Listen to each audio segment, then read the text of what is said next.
This is the Waupaca County Board of Supervisors meeting.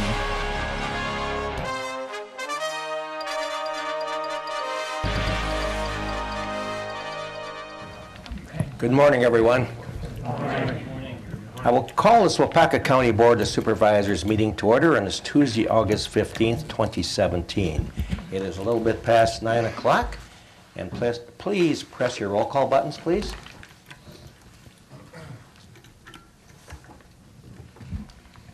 Roll call indicates 23 members present, 4 absent. I'm sorry, excused.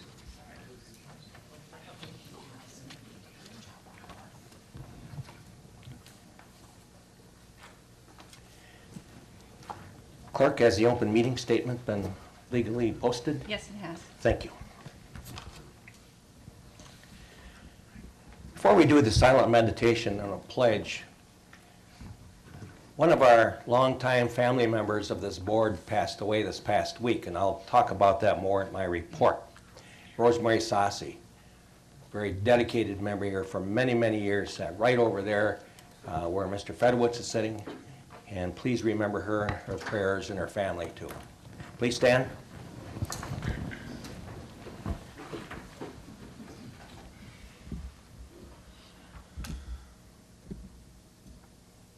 Pledge allegiance to the flag of the United States of America and to the republic for many years, one nation, under God, indivisible, with liberty and justice for all. Thank you.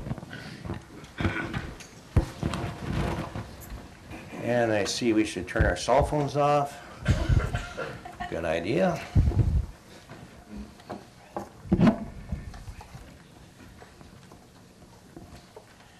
Okay, we have the agenda that was sent to us. Is there a motion for approval? There's a motion by Ms. Yes? Mr. Chairman, I'd Yes. like to make an amendment to the agenda. If we could please to once again move resolutions number A before point 6 on the agenda. 7A before 6. Okay. And then I'll make a motion to that effect. Okay, there's a motion by Mr. Fedowitz, a second by Mr. Quistman. It's an amendment, right? All in favor of that amendment, please vote. Last chance to vote. Motion carries 23-0.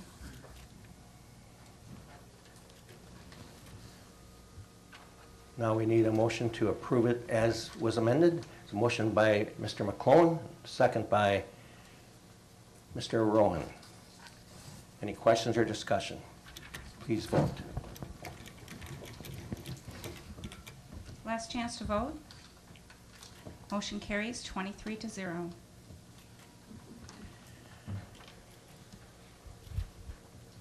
Okay, we have the minutes from the last meeting before you. Is there a motion for approval? There's a motion by Mr. Jonley and a second by Mr. Muck approving the minutes of the 7/18/17 meeting.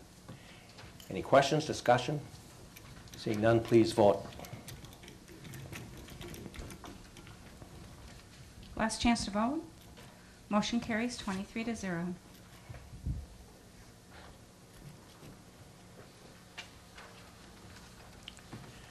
Okay, here we go with the amended change. 7A is resolution number 15, 17-18. Amend Chapter 45 of the General Code of Ordinances. Comprehensive Plan Map, Town of Dayton, PLUM 08-17, and the Town of Wyoming, PLUM 09-17. Mr. Brown?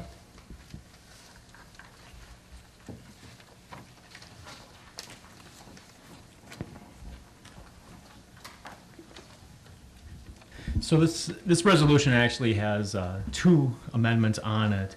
The first amendment is for the town of Wyoming. The town of Wyoming is going to the generalized planning districts. So their new preferred land use map is going to show, instead of the zoning districts, they're going to show generalized planning districts.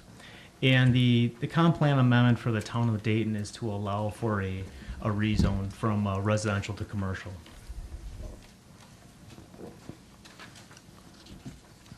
Motion by Mr. Fedowitz for approval, and a second by Mr. Hendrick. Questions or discussion? Seeing none, please vote.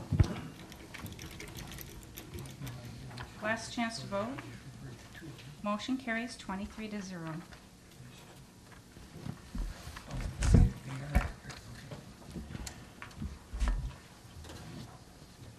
Okay, back up to ordinances. 6A, 2017-638, amendment to Chapter 34, petition number Z-017-17, Town of Dayton, Jerry C. Lyons, for a zoning map amendment from RR District to RC-N District on approximately 3.87 acres. Yes, the intention behind this rezone is to allow for mini storage warehouses. And in order to allow for that, they need to be within a rural commercial neighborhood district or a district that allows it other than rural residential. So that's why they're looking for this rezone. Motion by Mr. Ellis for approval, and a second by Mr. Zog. Any discussion regarding that? Questions? Mr. Ellis? Is this something that zoning caught? This place has been under construction now since February? No, it's not. It's a different property. There's a property that's just to the south of this or to the north of this that has another mini storage building that's being built on it. This particular parcel is behind it. Yeah, and the black dirt from the foundry went in March, April. I mean, they've been working on it forever. It's just, you're No. allowed to work on something before you rezone? That's not the parcel. It's exactly behind it. Yeah, this is it's on a different parcel. Okay, So okay. Okay, thank you, Bob. Any other discussion or questions? Seeing none, please vote. Last chance to vote. Motion carries 23-0.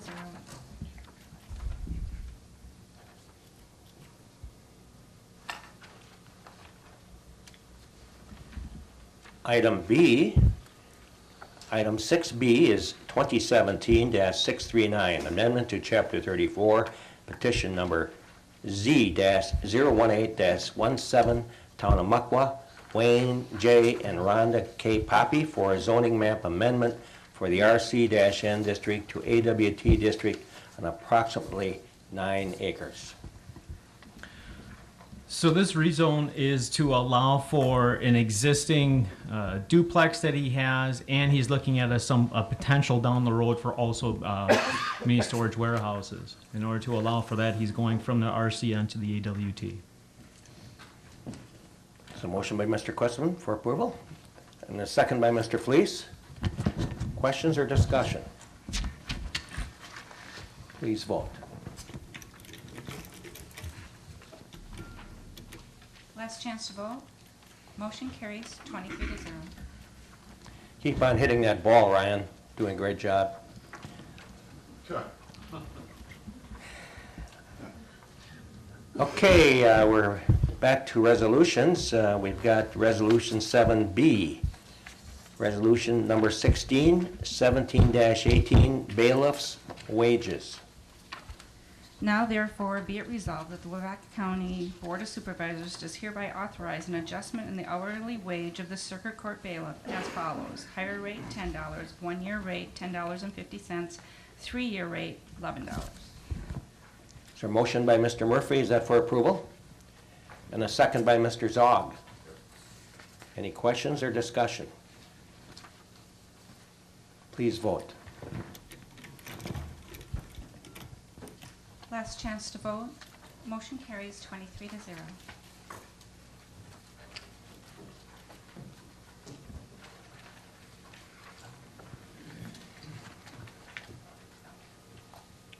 Resolution number 1718, donation acceptance to the drug court.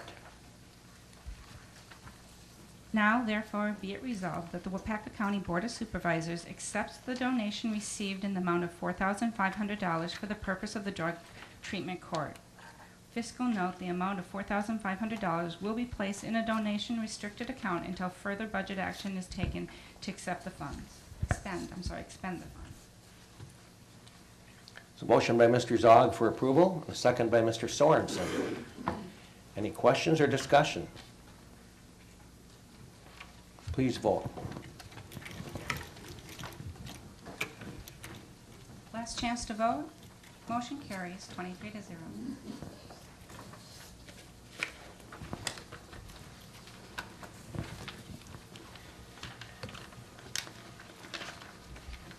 Okay, before I read the next resolution, I'm going to read a letter sent to me by Mr. Michael Whitman, Supervisor Whitman. August 10th, 2017. He stopped in my office to see me before this, and he says, "Dear Mr. Keppen, as we discussed on August 9th, 2017, I'm respectfully resigning from my county board supervisor position effective August 16th, 2017. My family and I are relocating to northern Wisconsin for work purposes, and I wanted to provide the county sufficient notice to allow the appointment of someone to fulfill my remaining term. I value the time I spent on the county board service at the county, both the educational opportunities and, more importantly, the relationships I've been so fortunate enough to foster in the community. Thank you for your leadership, mentoring that helped along the way. I wish you and the rest of the community, board, and Waupaca County all the best going forward. Best regards, Michael Whitman."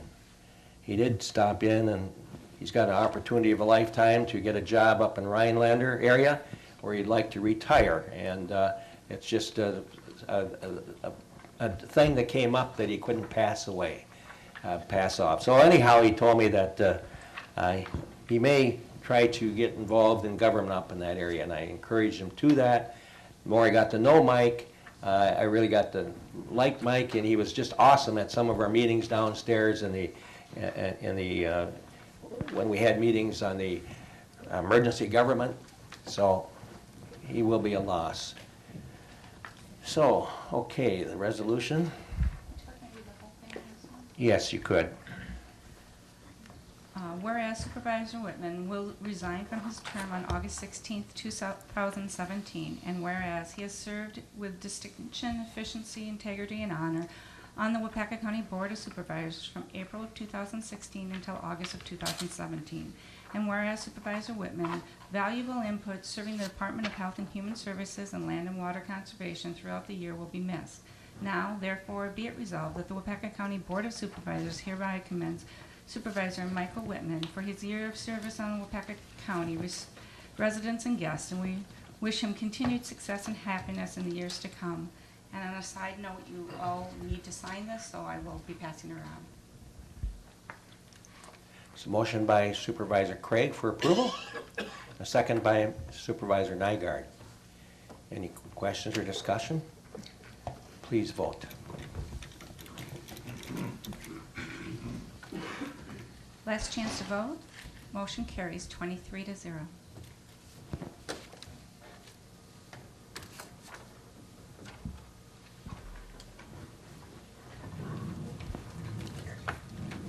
Here's the original you want. Yes.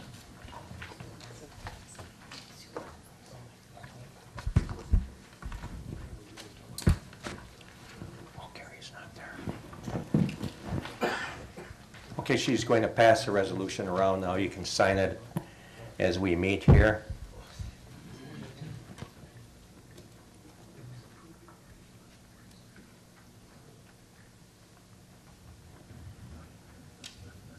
Okay, Mr. Thiel is here. Sometimes he comes with the bearer of bad news, even though Dave is a very nice guy, but such is life. There are ups and downs, and and I have to say, what he's going to read today it's unfortunate, but the record of the WEDC is fantastic, and our loans are fantastic. I like to look at all the successes that we've had, and every once in a while this happens. So go ahead, Dave. Thanks, Dick. Okay, so we have 2 loans still on our books that are bankrupt. And so the state wants us to, when we're at some point saying that we can no longer collect any of this money, to write those loans off of our books. So they in turn can write them off of their books when they turn in their reports to the federal government for this program. So Infinity Metals filed actually a state bankruptcy law, Chapter 128, which is a receivership law on for the state of Wisconsin. And so a receiver was appointed, tried to sell the business, was unable to do that. So at that point, then he just sells the assets and distributes them and according to, who's in first place, et cetera. So there was over $4.5 million worth of debt and about $500,000 that came from the sale. So as you can see, there's still a substantial amount of debt. And so I talked to all the other debtors and just said, we're going to probably write this off. It doesn't look like we'll be collecting it. And they said, yeah, that would be the appropriate thing to do. And so I went to the Finance Committee last week to get them to approve this. And now you need to make that formal motion and approval for us to write it off. Dave, is there a motion for approval by Supervisor Johnson? And a second by Supervisor Spearings. Any questions? Yes, Mr. Murphy. Dave, this isn't on this particular loan. I was there at Finance and heard your presentation about the one we're talking about right now. I was just wondering if it is imperative that loans be written off within a reasonable length of time. I'm just wondering what the status of the Northern Waters industry. It has 27 months behind. The amount that they're still owe is not large according to some that we've had. But I'm just wondering why that one is being carried. Because he's still in business and still makes payments occasionally. I believe that we're going to get that loan paid off within the next year. So it's tied into a development project that I'm working on in the city of Manawa. And if that rolls through, which I'm feeling much better about, and I'm working on a grant for them right now, actually, then that loan will be paid off. He's actually connected to that deal, and I told him yesterday he's got to make a payment at least once every 3 months or it's considered delinquent, and then we have to start, collection proceedings, and I don't want Diane to have to go through all that to every 3 months. So I know his income fluctuates, and so he's, hasn't been probably as good at paying back as he should be. Certainly don't want to start proceedings to close his business, so he will be making a payment within the next couple days. But hopefully, and I feel, like I said, pretty confident that we're going to get that loan paid off within a year. Okay, thank you for your explanation. It's kind of like, Mr. Murphy, as any of us that have been in business, you go through some tough times, and I have the same thing. I put a bunch of bills in a shoebox, and then I draw 10 out, and those 10 get paid, and if one person did not get paid, they call me a call. I said, I'm sorry, I put them in a shoebox. You weren't drawn this month. Maybe next month. That's what you have to do once in a while. How much is our share of the debt? It's $77,556.52. Thank you. You're welcome. Any other questions? Will we ever have any recourse against Lambeau Leaper? That's in progress. That's the other file that's in bankruptcy, and we're not writing that off yet because Diane's office is still working on trying to collect that debt. So once we write it off, of course, it's gone. So we still have a chance there. Mr. Ellis? Does the committee that approves these kinds of loans look at all into the future of the business? If I were in trouble and maybe I'm going to go broke in 2 months, I should come here. The two biggest debts totaling $160,000, one the Lambeau Leaper and this one, they barely made 22 payments before they decided toes up. That doesn't say much for the people that are figuring out which loans we should make and which we shouldn't.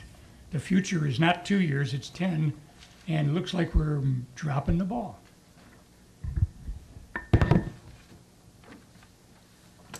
I'm not sure. Is that Am I supposed to comment on that, or? I can make, I think we're going far from the agenda. okay.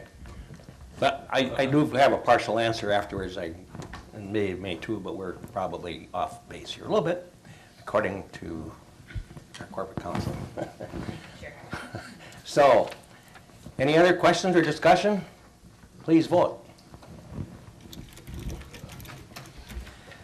Last chance to vote.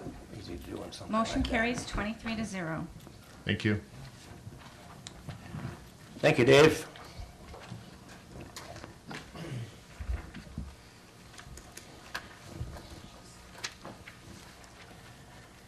Okay, next we're going to go down to reports. We got report number A. Number 9A is the Veterans Report and Transportation.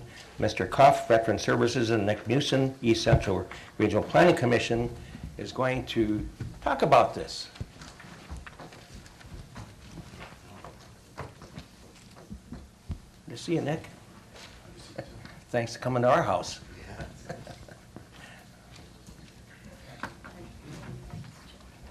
Well, good morning. Got to get in the mood here. Between a write-off and a multi-million-dollar highway proposal, I kind of feel like Rodney Dangerfield up here a little bit. But I have some good news. We have some exciting developments. Thank you for allowing myself and Nick to speak to you this morning. We're going to be talking about veteran transportation. And Nick's going to do a little presentation on what mobility management for veterans and their dependents could look like. As everybody's well aware, Waupaca County is proud to be home to approximately 5,000 veterans and many of their dependents. So what we're actually looking at is respectfully requesting a new position, and part of that focus for the new position is going to center on transportation coordination. The position would carry the title of Veterans Outreach and Transportation Coordinator, with the functional responsibilities of a mobility manager, as outlined and detailed by Nick in his portion of the presentation. Of course, the position we're looking for to have qualifications of an Assistant County Veterans Service Officer pursuant to statute. Meeting the recommendation that Nick will talk about in detail for mobility manager. Presentation will focus on sharing the history and collaborative work surrounding veteran-related transportation in Waupaca County, and we have a rich history of that. And of course, the position will have some responsibility for educating veterans on transportation options, coordinating services, and developing funding for this program. Within Waupaca County, everybody knows we're kind of in a unique rural enclave, but we do have some resources. They exist, but sometimes they're difficult for veterans and their dependents to navigate and take advantage of. Unfortunately, too often, veterans find themselves tangled in a sea of services and find themselves becoming frustrated by the tyranny of eligibility and tend to give up looking for these resources. This unfortunately leaves needs unmet and exacerbates second and third tier consequences. Those consequences can include missing appointments for medical treatment, mental health and AODA support, and or losing employment opportunities. 2 recent transportation studies have discussed these issues and found consensus in a solution. So there's good news here. We bring you a solution today. The studies recommend the establishment of a mobility manager for veterans and their dependents. To date, we've received a great deal of support from the Waupaca County DHHS Volunteer Transportation Program. And fortunately, the number of veterans taking advantage of this program is growing. We're committed to supporting this option through obtaining resources to both support the volunteer driver pool and offset cost of transportation within this program. Transportation-related costs ranks as the 3rd highest expenditure for my office over the past 5 years at nearly $4,000, with an additional $1,700 spent in donated funds for veteran-related transportation costs over the past 5 years. And of course, that's out of the tax levy emergency grant fund that we run on an annual basis to offset a temporary emergent financial need. And that $1,700 is from generously donated funds throughout folks within the county and outside of the county. These expenditures have risen to a point where fiscal stewardship and identified need requires the development of a long-term funding source to meet this growing need. In coordination with, and thanks to our friends in DHHS, Volunteer Transportation, we have been tracking veteran transportation utilization. In 2016, their report indicates that veteran rides totaled 162. In 2017, to date, the total was 140 veteran rides. Of course, if the trend holds true, we're on track to see well over 200 veteran-related rides in 2017. This is good news. The key to meeting the growing veteran transportation need lies in educating and marketing established resources and guiding veterans into existing options. At the same time, developing long-term funding sources. A veteran mobility manager is a consensus-supported option. It's been well studied and established, and it will address this challenge in a positive way. Investing in an entity to coordinate services across the spectrum of available resources is a positive step in the direction of meeting this need. We look forward to pursuing this option for our veteran community and are hopeful this format has the potential to develop into a model for transportation services beyond the veteran community. And with that, I'll turn it over to Nick, and then of course at the end we'll have some time for answering any questions that you might have. Thank you. Good morning. Good morning, Nick. My name is Nicholas Musson. I'm an Associate Transportation Planner at East Central Wisconsin Regional Planning Commission. Just make sure I know what I'm doing. Perfect. I wanted to talk to you a little bit about mobility management and what it means to the state of Wisconsin. Give you a little bit of background information so you know a little bit more what the potential it is when we're talking about mobility manager.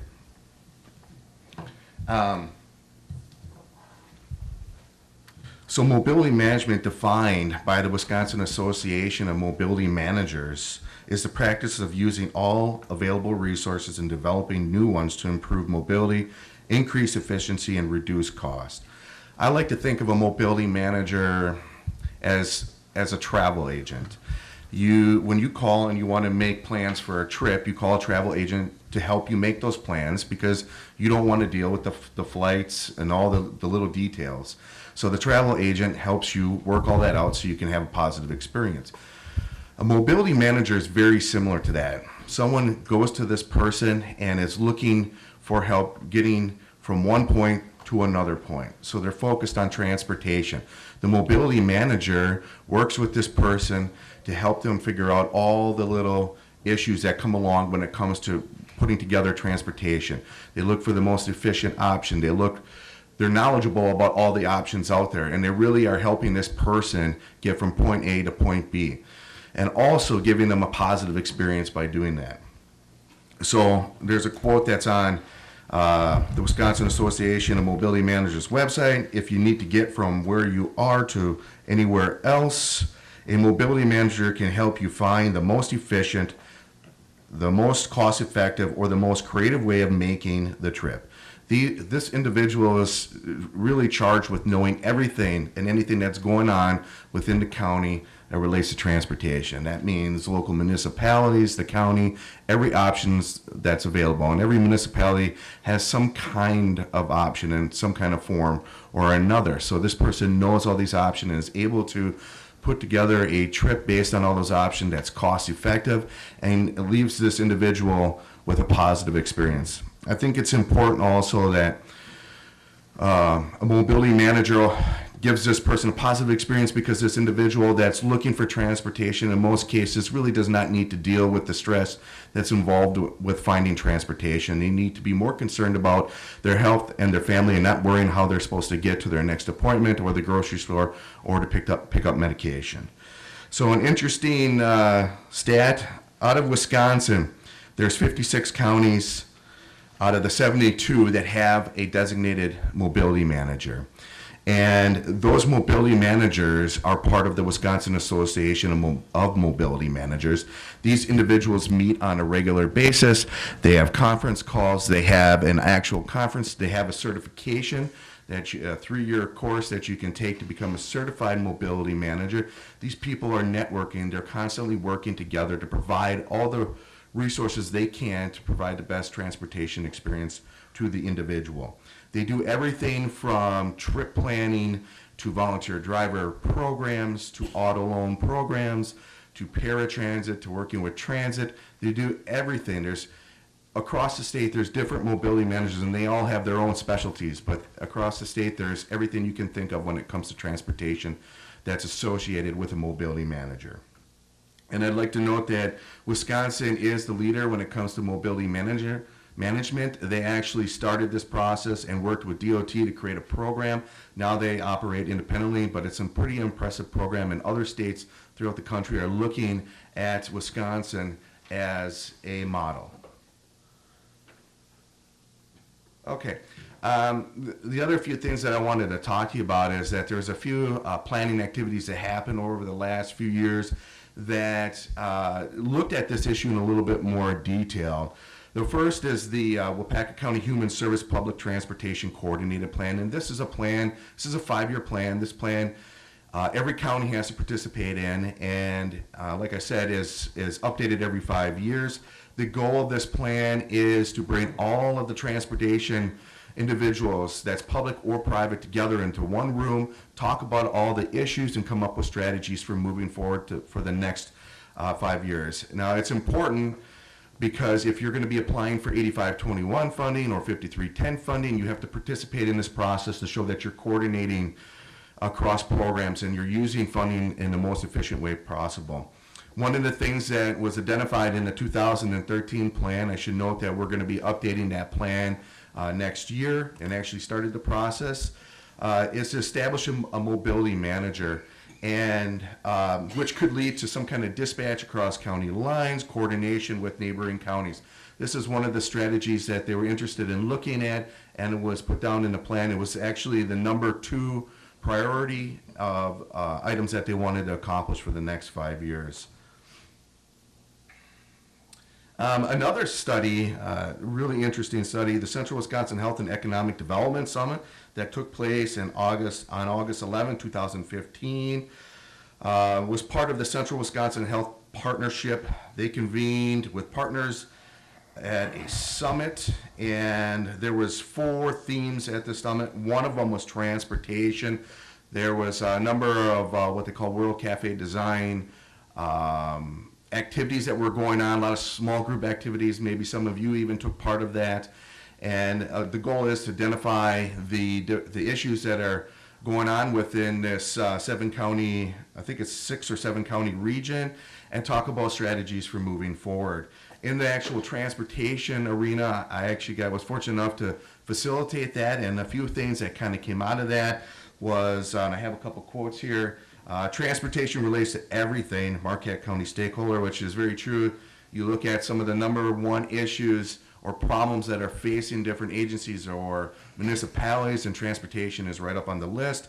Another thing that was identified was engaging in a regional mobility manager to help create a coordinated response to transportation needs in common across the region. So that was also identified through that process as something they wanted to look at for the entire region, and something that they felt would be important to help save money and to be as efficient as possible. Another study took place in, 2015, 2016, starting in December of 2014, is this Coordinated Mobility Management Feasible Study for Waupaca and surrounding counties. This study took place because of that coordinated plan that I just talked to you about previously, because of that identified mobility management priority. So this study took place to look at the feasibility of a mobility management and talk about what options are available out there. East Central Wisconsin Regional Planning Commission in Waupaca received a Section 5304 planning grant to study this. The study included Waupaca, Waushara, Shawano, Green Lake, Marquette, Adams, and Juneau counties. Really want to identify the transportation needs and barriers and look at options for solving those. The recommendation was to establish a mobility manager, and that's either to adopt an existing mobility management system or to create one.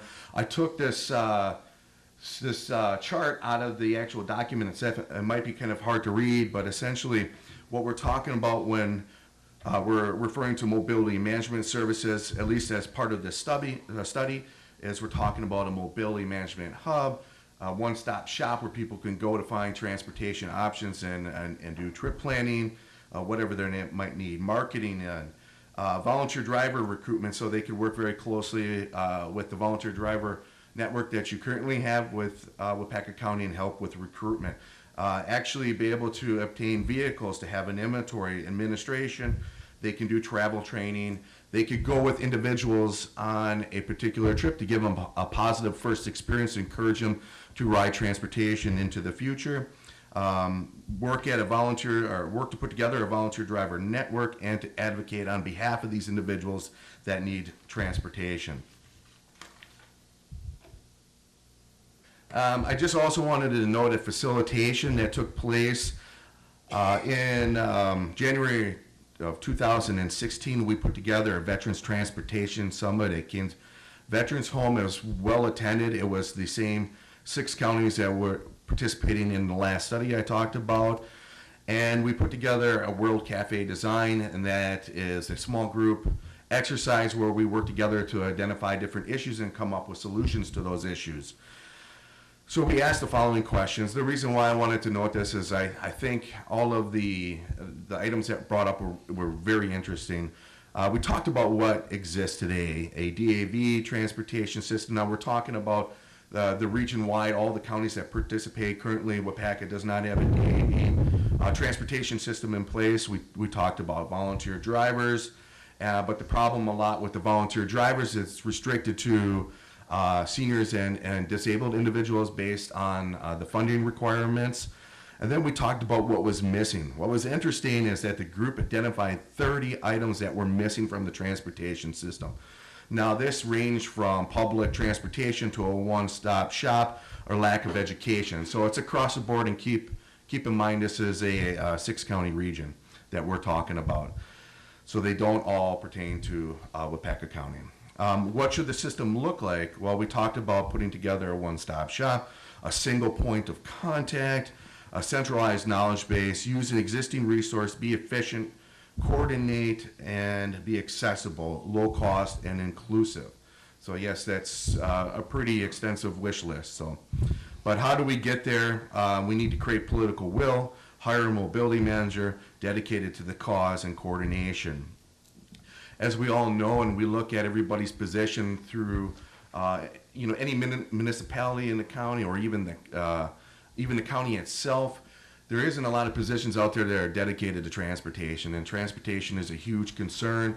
And that's why, looking across the state, more counties are looking at a mobility manager to help coordinate, be more efficient, because in most cases, there isn't going to be more funding to help with transportation.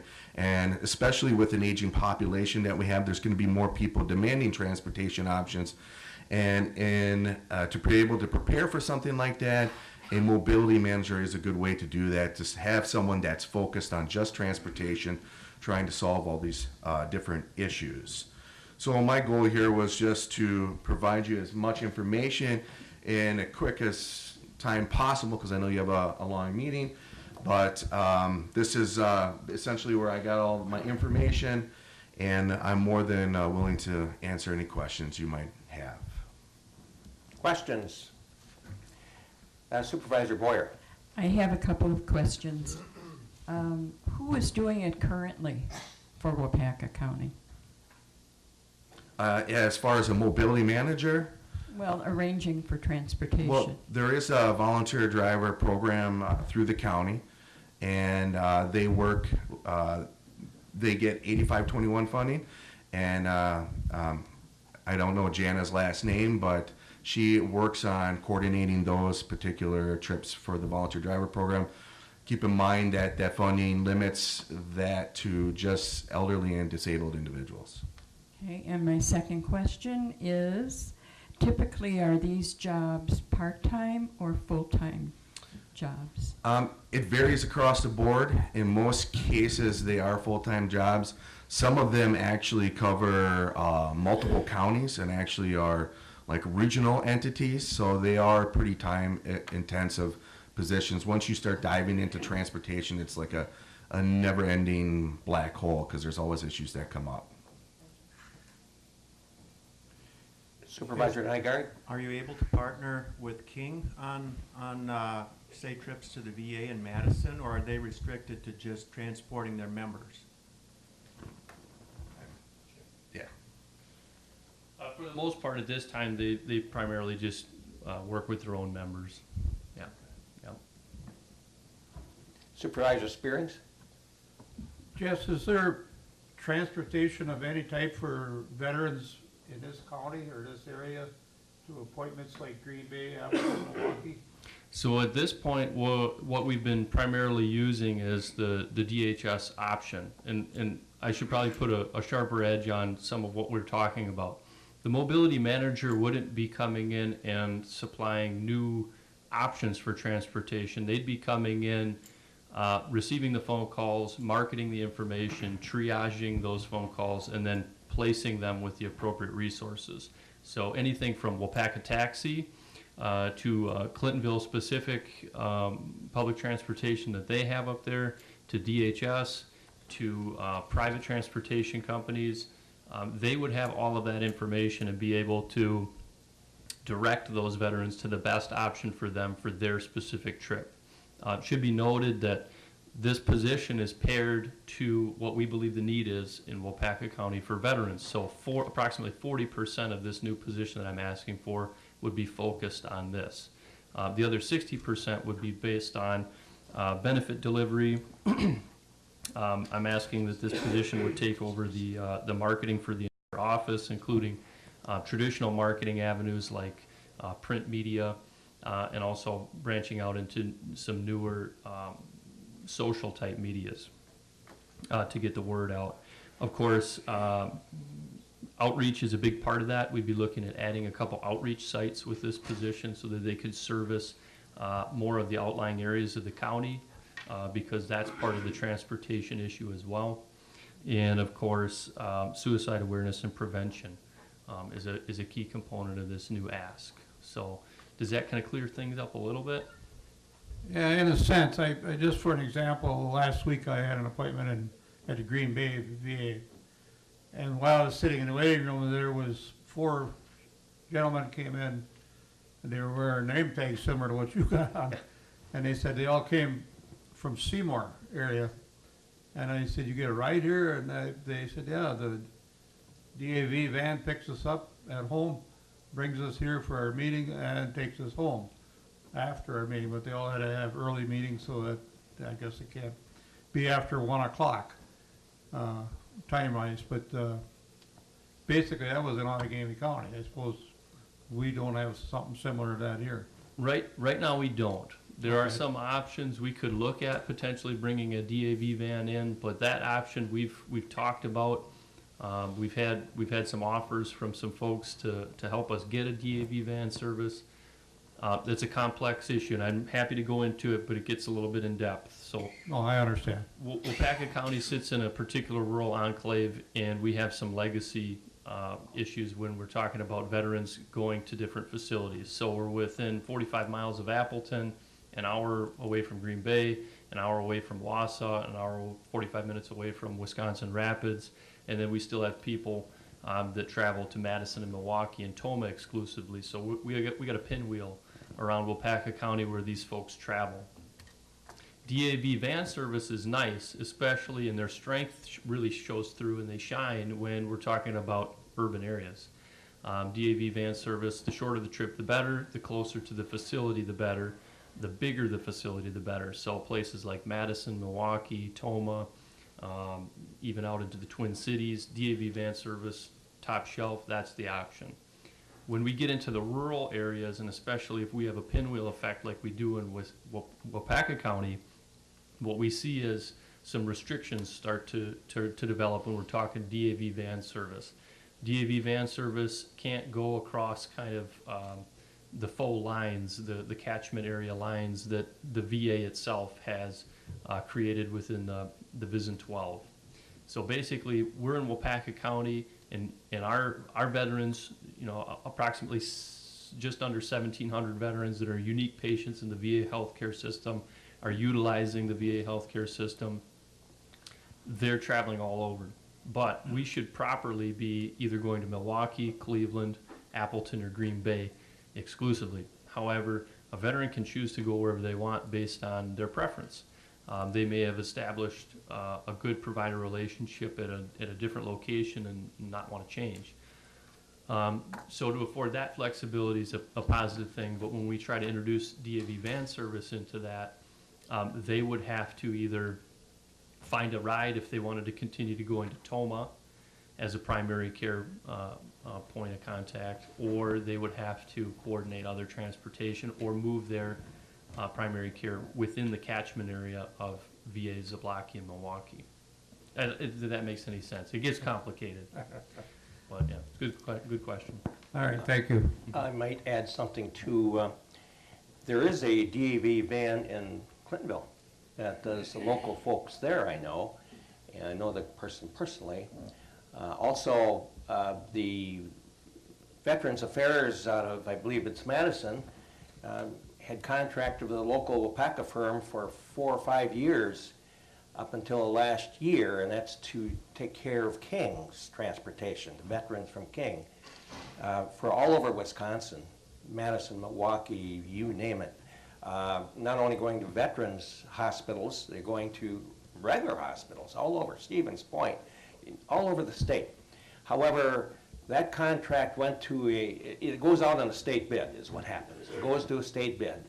And that local firm was beat out a year ago by a Madison firm. And however, after 6 months of using a Madison firm, their service was so bad from Madison, missing appointments, and that's serious when you've got dialysis people that have to get life-saving treatment, that the Veterans Affairs ditched them after and got back to local firm who was second in the bid. And it's a 4 or 5 year contract. And they'll transport anywhere from 20 to 30 veterans a day from the veterans home, all over Wisconsin and back, and also do some weekend work. So I think that part of transportation is taken care of pretty well when you're at King, that is. Yep. But so that's the nitty-gritty of that. At King, it's taken care of pretty well. Yep, absolutely. And we do get a lot of assistance from Deshano DAV van service. There's 2 up there. They've been very helpful in coming down into the county. There's a couple of pickup locations, New London, Clintonville, and also Portage County swinging into the county and helping us out that way. So we're getting some relief from these adjacent counties. We'd continue to want to leverage that, but we want to look at other options that are a bit more inclusive and a bit less restrictive as far as utilizing the existing in-county assets and infrastructure. Any other questions? Will the 55 million that was just reinstated into the veterans home budget have any positive impact on this program? No, apples and oranges. Unfortunately, I can't access that. I wish I could access that money, but I can't. Oh, Dwayne? This question is probably for Nick. Of those 6 counties that you sat down with and had this seminar and discussion with, none of those are within that 56 counties of the 72 so far then, right? No, none of those are, and that's why they were included in the study. How many of those are moving on like we are potentially? That gets a little bit tricky because I wasn't able to spend. 3 of those 6 counties are part of East Central Region, so I could spend more time with those individuals. And those other 3, I was able to include and do a basic analysis. But of the 3 of the East Central Region, I can speak a little bit more detail to. Shawano County, which was part of the study, is interested in partnering in doing some more mobility options, and they are actually they're pretty well organized when it comes to transportation. Their veterans service officer has their own individual volunteer driver network, and that's what Jesse was talking about. Nick over there is very good at coming over and helping out when it's needed. Waupaca County has some additional transportation options available, and they have a transportation coordinator. They're not technically designated as a mobility manager, but they have individuals that are working to try to increase transportation. They're pretty progressive when it comes to transportation options, and work pretty hard at increasing that. So officially at becoming a mobility manager, there's nothing that's set in stone. I know that Waupaca County is interested in pursuing this at maybe a smaller scale rather than the 6 counties.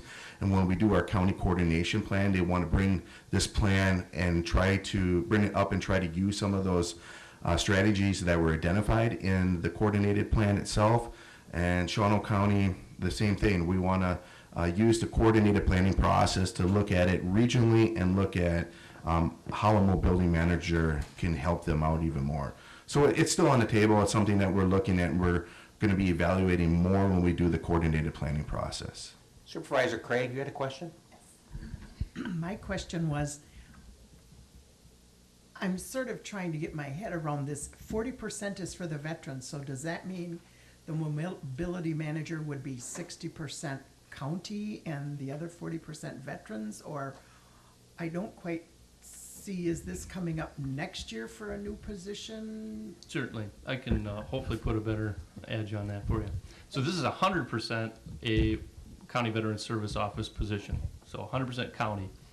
When I'm talking about the division of that labor, we're talking about 60% of their time would be devoted to benefit delivery, suicide awareness prevention, running the marketing program, establishing new outreach sites for veteran benefit delivery, things of that nature. Then 40% of their time would be devoted to, specifically, again, Nick's presentation talked about mobility management as it sits now. What I want to do is bring that concept into the veteran sphere and specifically serve our veterans and dependents 40% of the time. So this wouldn't be funded by any other sources, and it wouldn't be servicing any other demographic within the county other than veterans and their dependents. Thank you. Yep. Okay, I think we're getting a little off here, and this is not about a position description, I guess, but is there anything else?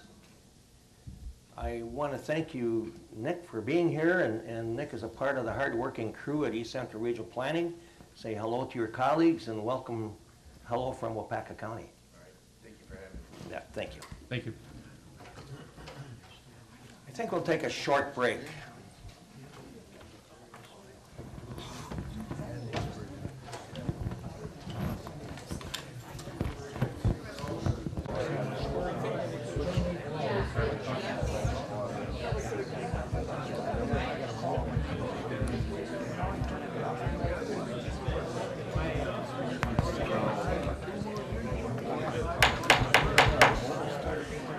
If we could take our chairs, and then we'll resume our meeting.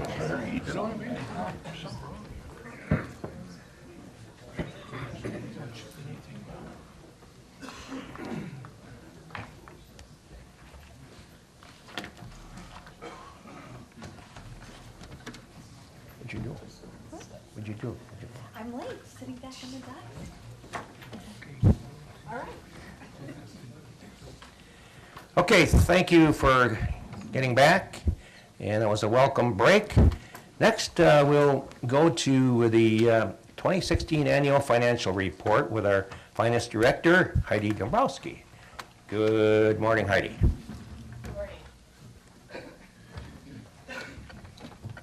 Good morning. Morning. On your desk, you would have 2 reports. You have a management communications and then the actual comprehensive annual financial report. We'll be referring mostly to the small book. This is the auditor's communication to you as elected officials to give you a pulse of the county and how it ended for 16 and how we're moving into 2017. I may refer back to the larger book at some point, but I will try to specify those pages. But if you open up your book to like page 1, it talks about what the auditors do for the county and what the purposes are for that. And then as you move into page 2, we talk about the federal and state awards and how they monitor internal controls and make sure that everything is basically recorded accurately. This year we did have one finding in the financial statements, and that finding was just some allocations of expenses to multiple programs rather than directly related to a program. So that is specifically stated in page 104 of the CAFR. But if we have any questions about that, but that will be booked as a liability in 17, and that'll just work itself through the system as we move forward and figure out the exact dollar amount that we will have to pay back possibly. But again, nothing that was inappropriate, just something that was missed through the reporting purposes on some grant programming. So that was the one area on page 2 that we would be calling attention to you on. Page 3 really discusses estimates that we put into the financial statements. Really does not affect a lot, but it does give some good information for readers of our financial statements, most specifically our bond rating agencies. And as we proceed for debt, they use that information, those estimated information, and they kind of describe through all of the different types of estimates that we put into our annual financial statement, and then indicate that they do agree with those assumptions. So that is your page 3 of the communication. Page 4 basically tells you that we did not disagree between management and the auditors with anything, and everything else seemed to went well with the audit, and there's a lot of verbiage there that you can read in your free time if you'd like. So, but really, as you move to page 6, this is really the summary financial information in the governmental funds. Governmental funds would be all of our funds with the exception of the 2 enterprise funds that were held at the end of 2016. So these are key indicators for you as you move forward into the 2017 year and start your 2018 budget process. About the first 3/4 of this page indicates our general fund and the different fund balances that we hold within the general fund. And right towards the bottom of that, where it has the total general fund, right above that, you'll see the unassigned balance. That did increase to 9.2 million, and we, from the 8.5 from the previous year, and I'll just kind of talk more about that in the next page. The remaining of the governmental funds pretty much all had a surplus, except for, of course, your restricted unspent bond proceeds. So when you look at the total governmental funds, we did have a decrease overall of 2.3 million, but the unspent bond proceeds reduced by 3.9. So overall, the governmental funds all ended favorably within the county as a whole. Page 7 just kind of gives you some information that we will be, to kind of think about. The unassigned fund balance did increase by $645,000, and $384,000 of that was as a result of operations, and then $234,000 was funds that we had assigned in a previous year for use of the 2016 budget. So that was another portion of that of $234,000. The total unassigned fund balance that I stated earlier was $9.2 million, which exceeds our 25% of our operating revenue policy by about $3 million. And that's kind of a key talking point as we start moving forward. Those are funds that, as we start moving into the budget process, these are funds that should support one-time type expenditures, so that if you have projects, as we look through at the CIP and start looking through some of the capital expenditures that we have moving forward, these would be funds that we may be able to access to help fund some of those, so it wouldn't all be levy or borrowed dollars in the future. On page 73 and 74 of the large report, It talks about our worker comp liabilities and our health insurance liability claims. And these will be some key talking points as we move into the 2018 budget. Also, as those have positive experience, and we will take that into consideration as we start talking with human resources as far as setting rates for the 2018 budget. And then the general obligation debt was reduced. We're at about 29.6 outstanding at the close of 2016, and with no borrowing here in 17, it'll reduce even more as we pay off principal payments in 2017. It's kind of a snapshot of the governmental funds. I'm just going to pause here. Do you have any questions regarding those numbers that I talked about at this point? Supervisor Ellis? How do we invest the unspent bond proceeds? That's a big $7 million number there. Do we put that in somewhere to? Yes, may I answer? I'm sorry. Yes. Okay. Those funds are restricted and they're actually invested through the PMA, and it's called WISC. And then what they do is they look at it and then they confer with myself and the treasurer to find out our spend down requirements as far as when we're going to be utilizing those funds. And they try to get them. We did something actually with these last bond proceeds, and we invested in some bond, in the bond premium. So we had some pretty good interest, gained some pretty good interest on those investments. It's all about the timing to make sure that we have it invested as well as we can to earn the interest, yet available if needed, most specifically for the highway construction piece, because you want to make sure you have those available. So you're saying all these bond proceeds are reinvested in other bond-oriented or short-term guaranteed stuff? Okay. Correct. Thank Yeah, you. and it does. They invest with our investment policy. They follow the investment policy also. But they work very closely between the treasurer and myself to make sure that we have them well invested, but yet not liquid as we need them. And if I might add, Heidi, too, for Mr. Ellis, PMA is a part of Wisconsin Counties Association, Wisconsin Counties Mutual Insurance Corporation, used by them, too, for investments. They're well known for counties. And they track for arbitrage purposes very well for us too. They get help with that or assist with that also as part of their service. Okay, that was page 6 and 7. Page 8 starts with our enterprise operations, and the highway department actually had an operating income of $183,542. As opposed to the $295 from the prior year. And that, so they also had a positive impact to their operating. Page 9 kind of breaks it out between all the cost pools that the highway operation has. And when you look at their operations, it would be noted that they did have a positive net positions.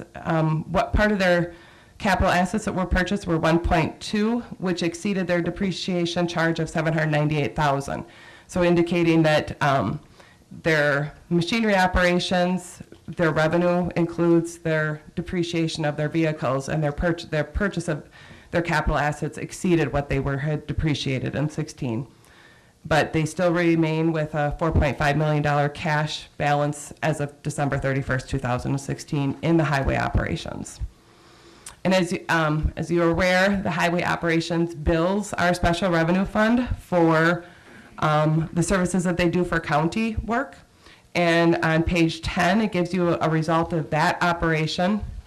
So the tax levy associated with county maintenance did increase by $500,000, which that was, we had done that during the 2016 budget process to start setting money aside for future construction, to start building a levy so that, again, to help support maybe an offset to future bonding. Maintenance and construction, there was a decrease there, and then your administration portion is billed to the county to cover highway administrative costs.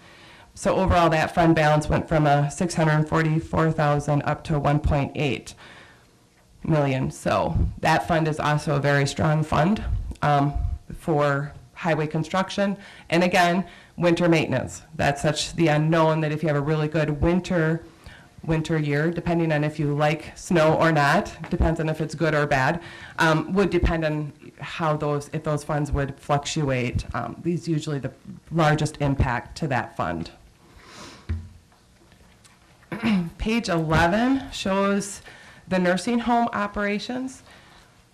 And as you can see, that had a net loss of $424,664. That fund had, as it shows on the bottom, that we did cease operations. That fund will not technically be closed. We will continue to have expenditures against that fund for a period of time, so we want to make sure that fund stays open. So as expenditures occur, most related to the actual building as we proceed with that piece, and also, additional employee costs that might be coming in. Most unemployment compensation or workers' comp claims, though, that would have to flow through that fund. So that fund will remain open for at least the remainder of 17 and possibly into 18. So, but that net income, or that net loss, I should say, part of that, about 116,000 of that has to do with paper expenditure, which highway operations also has. That is about $116,000 effect to the Lakeview operations. So as it pertains to retirement liability reporting. So just to kind of give you a little bit of a snapshot, the prior year they actually had a negative expense for that piece because of the retirement. So that did play into that, and also some of the employee incentives that we would have tried to create in the 2016 budget year would have had that impact. So that's the operations as the enterprise funds. If you have any questions on that before we move any further. Heidi, I do have a question. On page 9, the highway department, the last sentence says the highway fund retains $4.5 million in cash as of the end of last year. Can that money be used toward their new facility, or what's it going to be used for? It would be taken into consideration, but that, over the years, the sentence right before that indicated that they depreciated $798 but purchased $1.2 million in capital assets. We'd have to go back in past 10 years. They don't always purchase their capital asset equipment at the level that they're depreciating it. So some of that cash balance would have been maybe in previous years. To fully answer that question, I'd have to really research that. But, that cash balance may have been, they weren't replacing their equipment as they were depreciating it. Now we're running into a process where we're going to have to start replacing it, and that cash balance is going to have to be used for that too. So that's also something we'd have to take into consideration.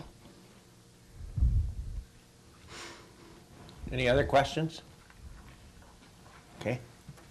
And then the auditors did spend a significant amount of time with the finance committee going through the information.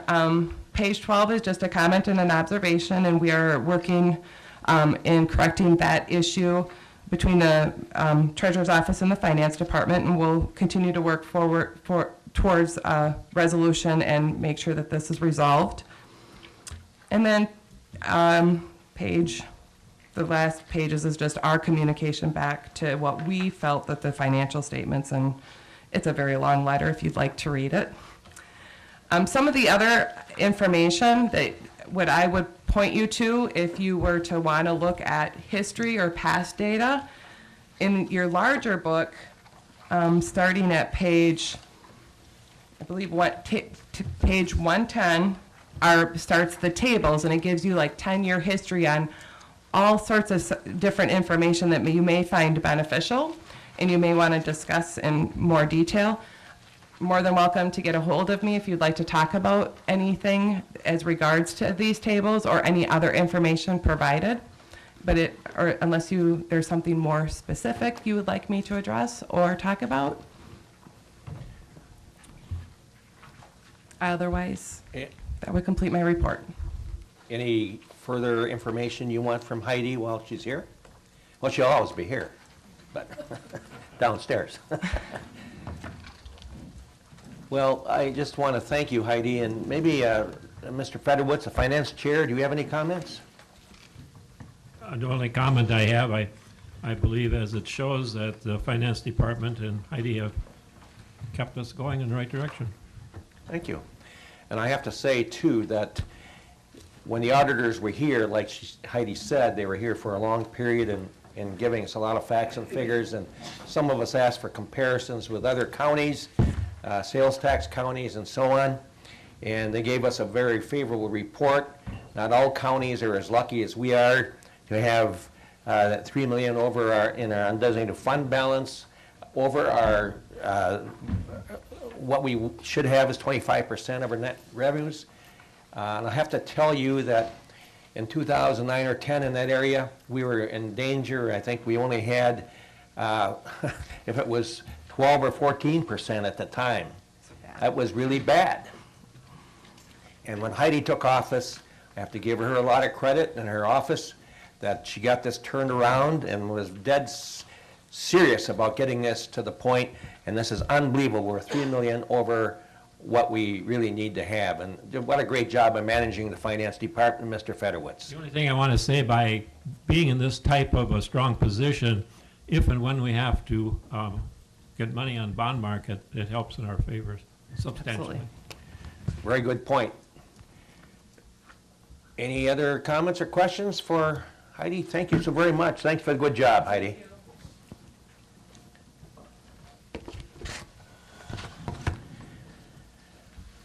Okay, next we're going to have Mr. Beiersdorf, our Highway Commissioner, and Mr. Hacker from Brain Architects to give us another report on the building plans.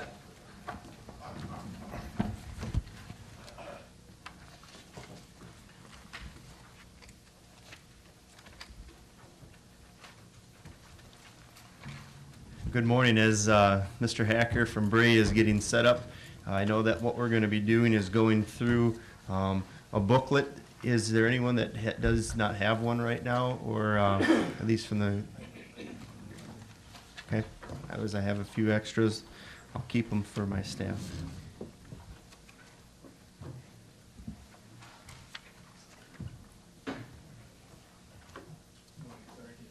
Definitely can get started.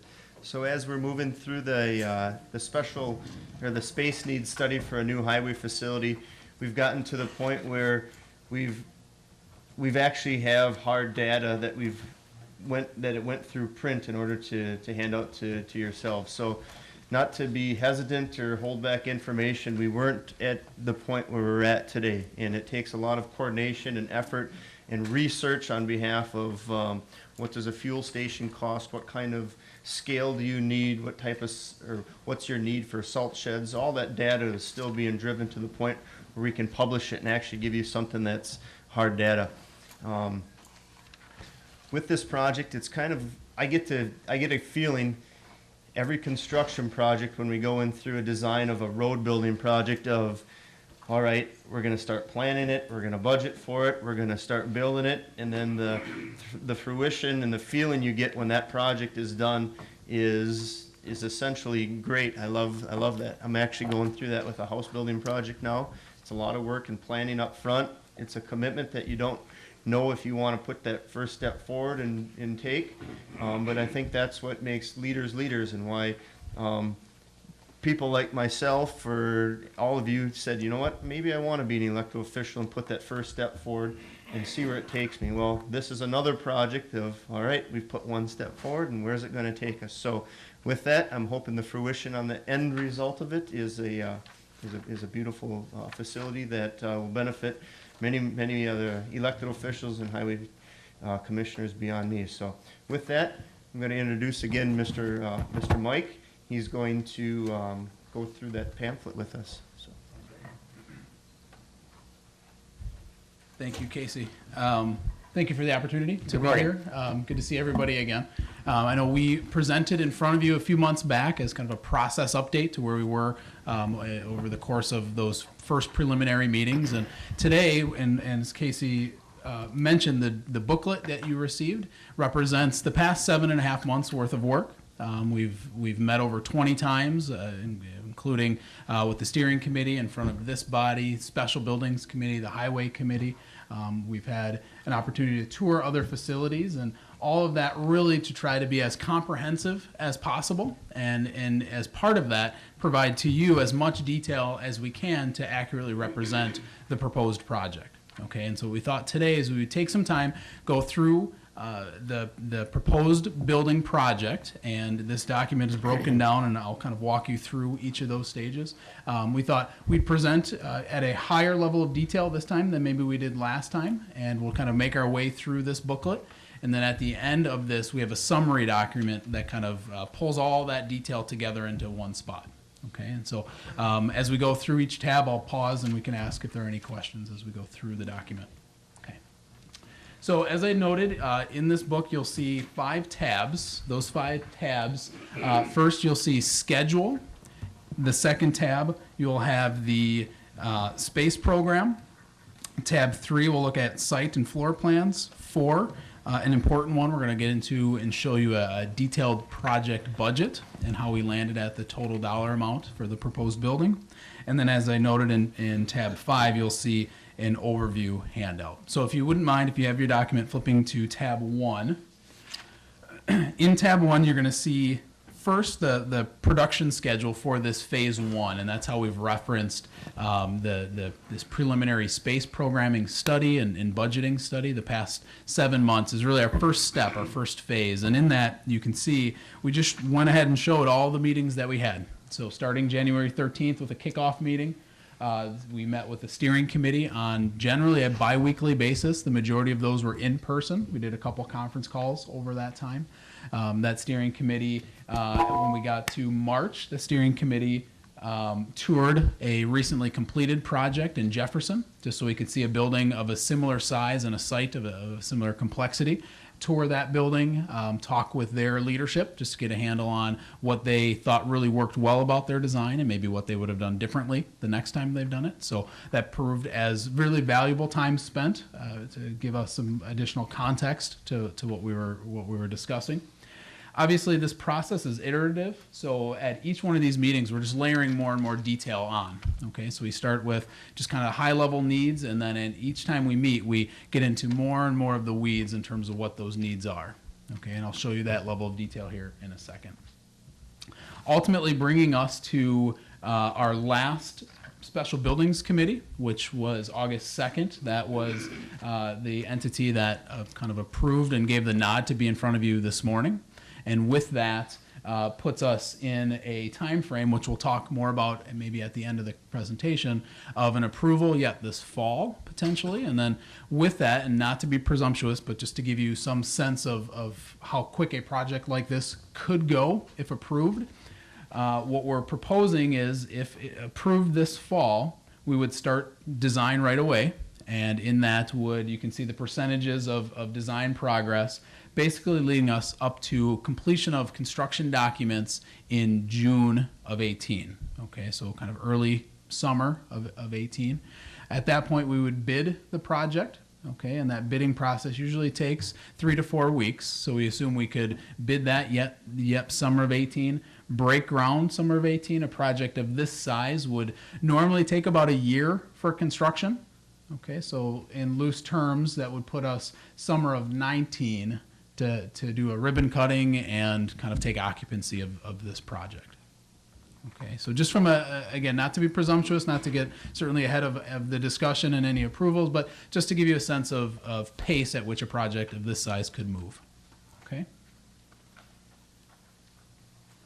In tab 2, you'll see space program. It always feels funny because you think that's like NASA or something, but this is really looking at all the rooms that need to go on total square footage we need in this building. Okay, and in order to accurately do a test fit of a design on the site, in order to accurately estimate the project costs, we need to do it as detailed of a space program as possible in order to land at those figures. And what you'll see here is a spreadsheet that goes room by room through the building.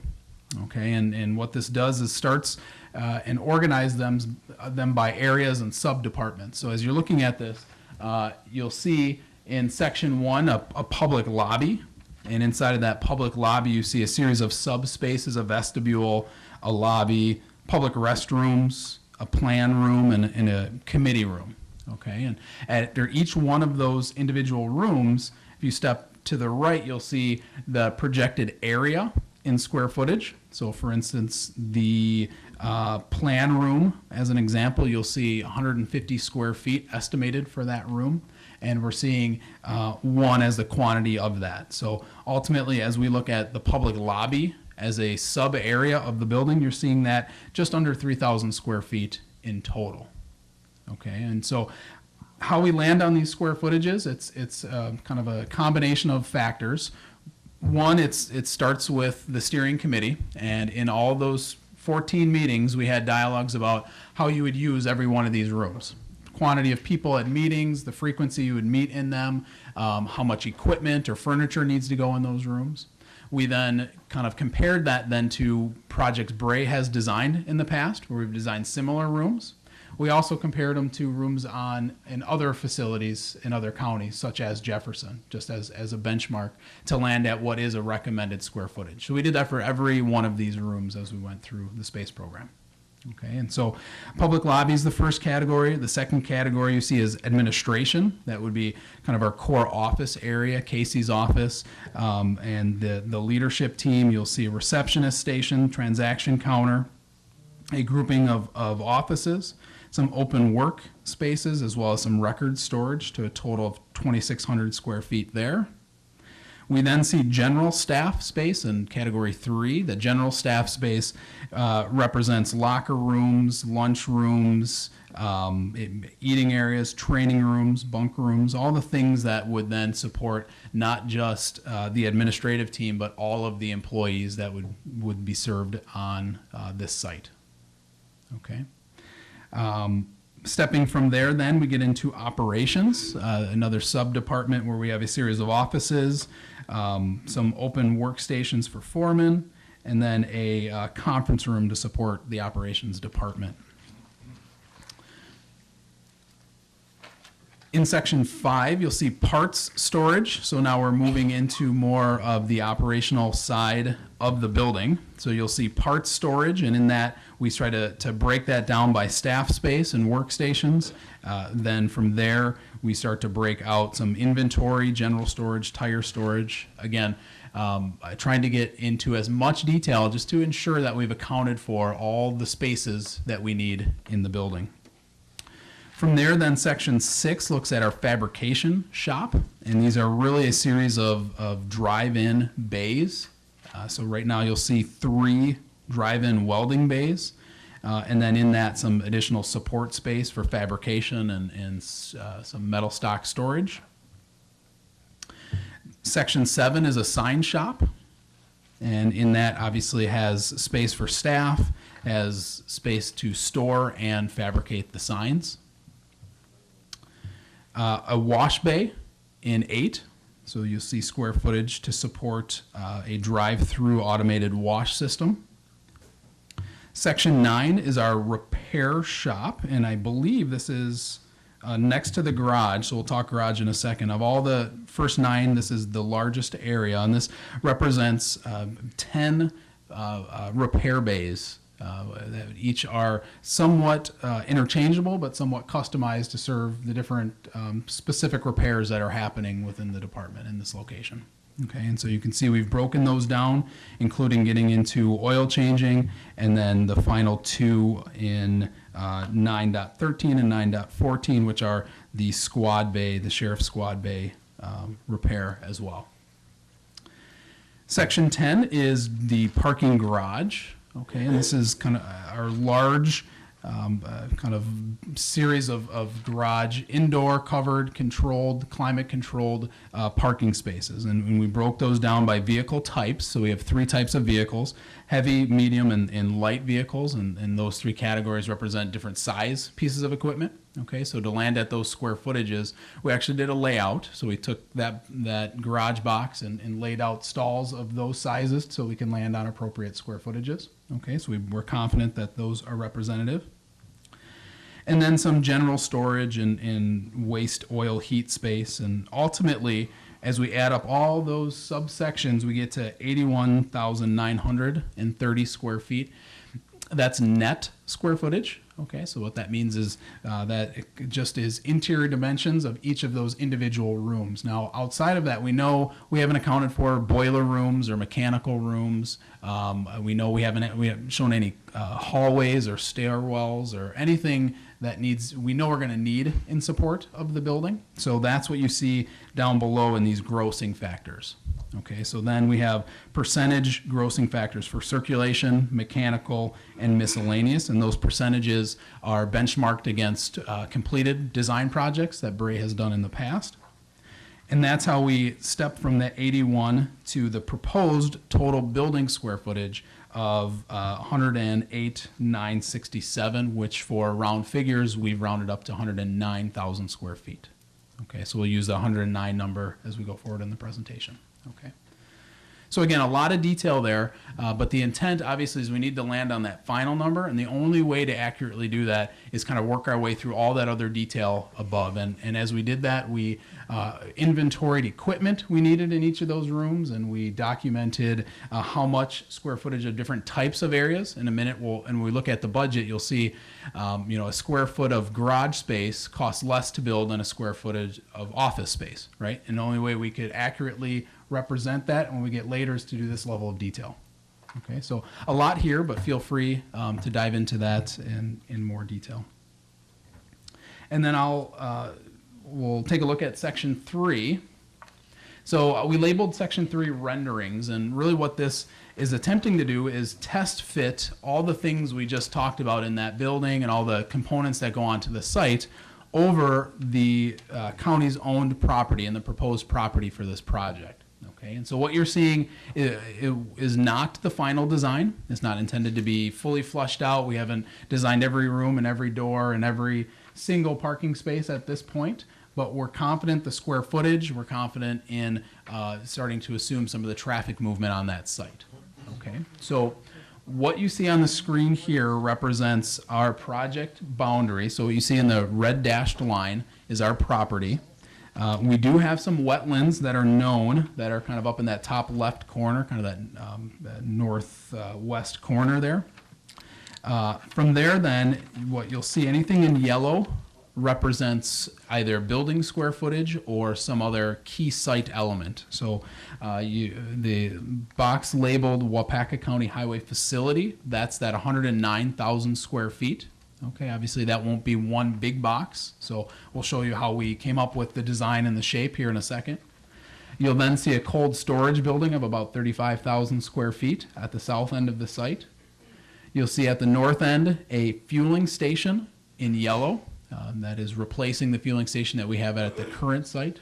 Which could get moved to a different spot, so it's just the spaces there. Yep, and so as we noted, really not attempting to have a perfect design yet, but just attempting to be sure that we've accounted for everything. Okay, and so if this goes outside the dashed yellow line, which would be a secure fence, if it goes outside that fence or inside that fence or further down on the site, all designed to be determined, but we're confident that we're showing it, we're confident that we have it in the budget, and it's going to take a little more time to flush out the final location of that.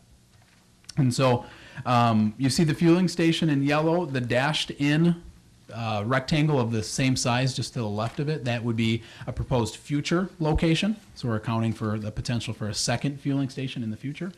You're seeing salt and sand storage that would accommodate both the county and the state quantity of salt that's needed. Some stockpile bins, a scale, and then a gravel area labeled open inventory storage, which would just be kind of open to the elements, but just raw storage. Okay. And then with that, if we were to just step in, and again, as we had noted, the Waupaca County Highway Facility box, if we were to just zoom in on that, as I mentioned, the attempt at this point is not to have a perfect design, but again, it is starting to be sure that we've assumed key adjacencies. We've talked about staff movement.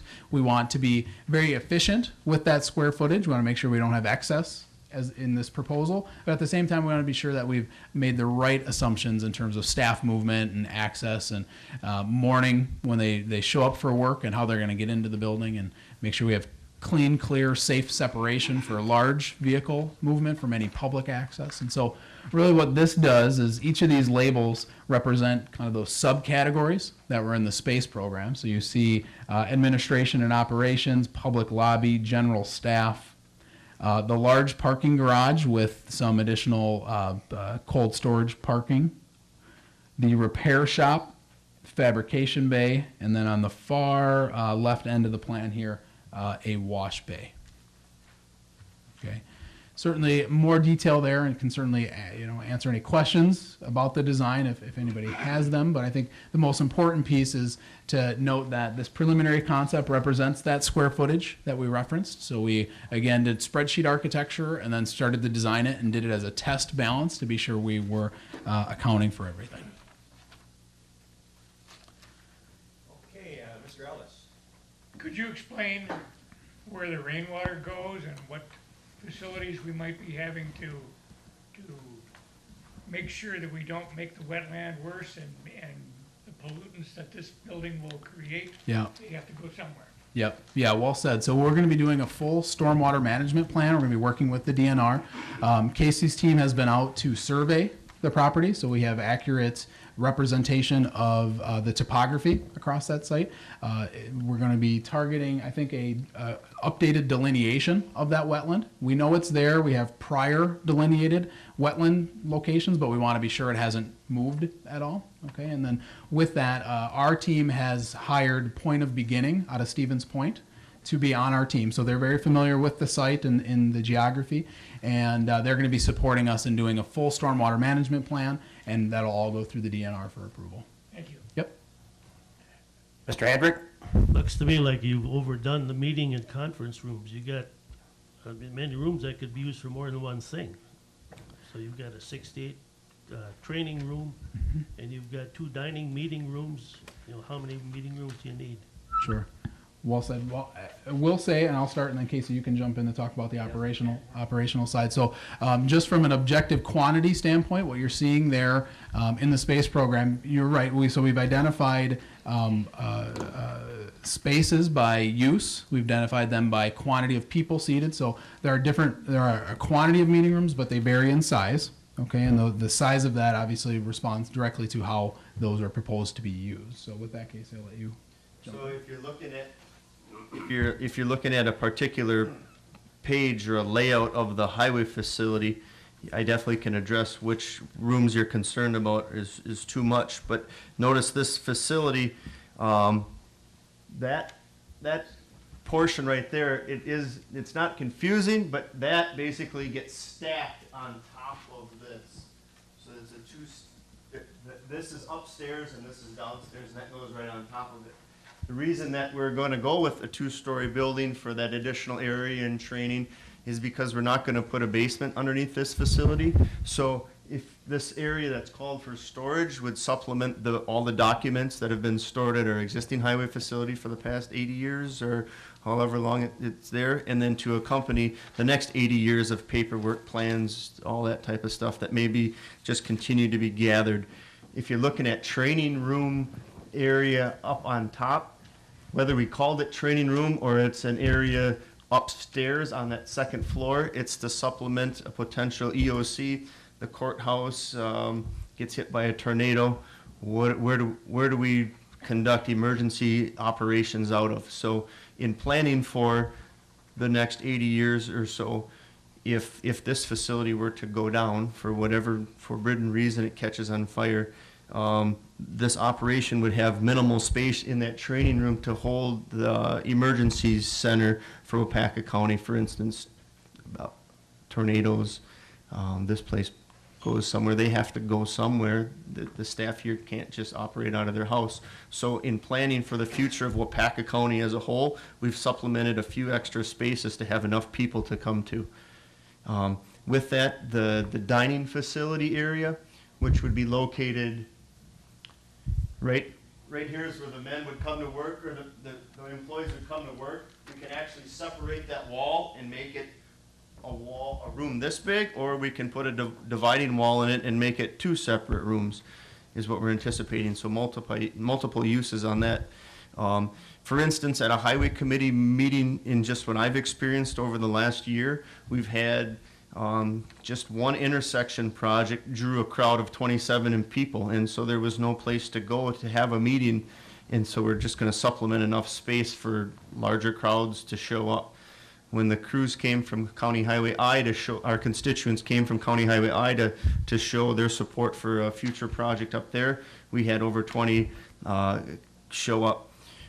If I want to hold a meeting for all of my staff at the highway department, we've got 68 employees, and to hold a meeting for 68 of your employees and not have it in the garage or in the shop, we had enough space supplemented for that. So, not to say that I don't think we overplanned it by no means. And this kind of replicates 68 employees more than it does planning for 130 future employees. So. Yes. Yep. So just to add on to that, so Casey had referenced the training room. That would be all staff and backup EOC. He referenced the lunchroom and dining area. That would be subdividable. That's more of an operational center concept in terms of multi-use. The third area that we have is located within the public lobby. So this public lobby box here is designed purposefully so that that can be isolated from the rest of the building. Okay, so the concept is that we would have a space within this public lobby area that would be, I think in the space program it's labeled committee room, yep, highway committee room. So we have 825 square feet allocated for a room that would serve the highway committee as we use it as an organization. But then we can isolate this space for before and after hours to be able to open up and provide access for the broader community. Okay, and so we're trying to be flexible in that this may want to be used by other committees within the county. It may want to be used for other gatherings in this end of the county, and or it could be opened up to the community for other uses. Okay, as part of that, we also, and this gets into a little bit of a detail, but we propose the vestibule. If you look at 1.01 vestibule, you'll see it labeled as a 24-hour vestibule. So in a similar mindset, the concept there is that room, that small vestibule, the inside doors would be controlled, so we can lock the inside doors, but the outside doors would be open 24 hours, 7 days a week. Okay, so, and then once you get inside that vestibule, there'd be a phone that would go immediately to dispatch. Okay, so if it was just known as a point of refuge, it's a point to get help if needed, and that would be just kind of designed into the project moving forward. Okay, and so I think to answer your question, we have kind of 3 areas that are representing kind of multi-use gathering. 2 of them are on the staff side. 1 of them is isolated in the public zone. But then within that, we had the other conference rooms or meeting rooms just serve smaller groups and are really just driven by the department need. Okay. Okay. Okay. Oh, I'm sorry. Supervisor Spearings? I just got one simple question. I see on the other page you've got a scale out there. Yeah. Is that intended to be a full-size scale that you can weigh in incoming vehicles such as a semi, one-shot? Yeah, we're looking at a scale? 100,000 pound scale. Is that correct, Mark? 100,000 pound scale. Yep. Is that a full length though, or is that just a short? You'd be able to like a semi. Would you have to weigh the whole truck, or does you have to weigh? You could both weigh a axles? full quad axle, but the semi you'd have to break the loads. You'd have to weigh the steer axles and the drive tires, and then the trailer would be separate. We would not make it 53 or 60 feet long for a full semi, because we don't have full semis, so it'd be a rarity that we would use one that large. Okay, thank you. You're welcome. The state patrol would have to break the loads if they were to bring in someone that may be overweight or they're going to issue a citation to.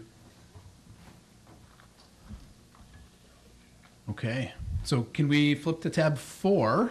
So tab 4 is our preliminary project budget analysis. Okay, so this is where we get into the dollars of the proposed project. And as we had noted, at this point, and the goal of this first phase is to make sure that we've accounted for all the parts and pieces that go into this project. So if we're assuming 0 to a complete ribbon cutting, what would the total cost be to complete that project? And so we approached this effort assuming that that was our goal, intended goal of this part of the study. And so what you'll see is us get into, again, as much detail as we can this early in the process to start to break down those costs.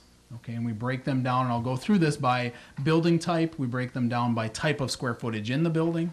We then isolate soft costs and then ultimately land at a total project budget. So I'll walk you through this, and then at the end we can certainly answer any questions related to the details here. So first we start with the building size. So there you can see the 109,000 square feet, and we've broken that down by 3 key areas.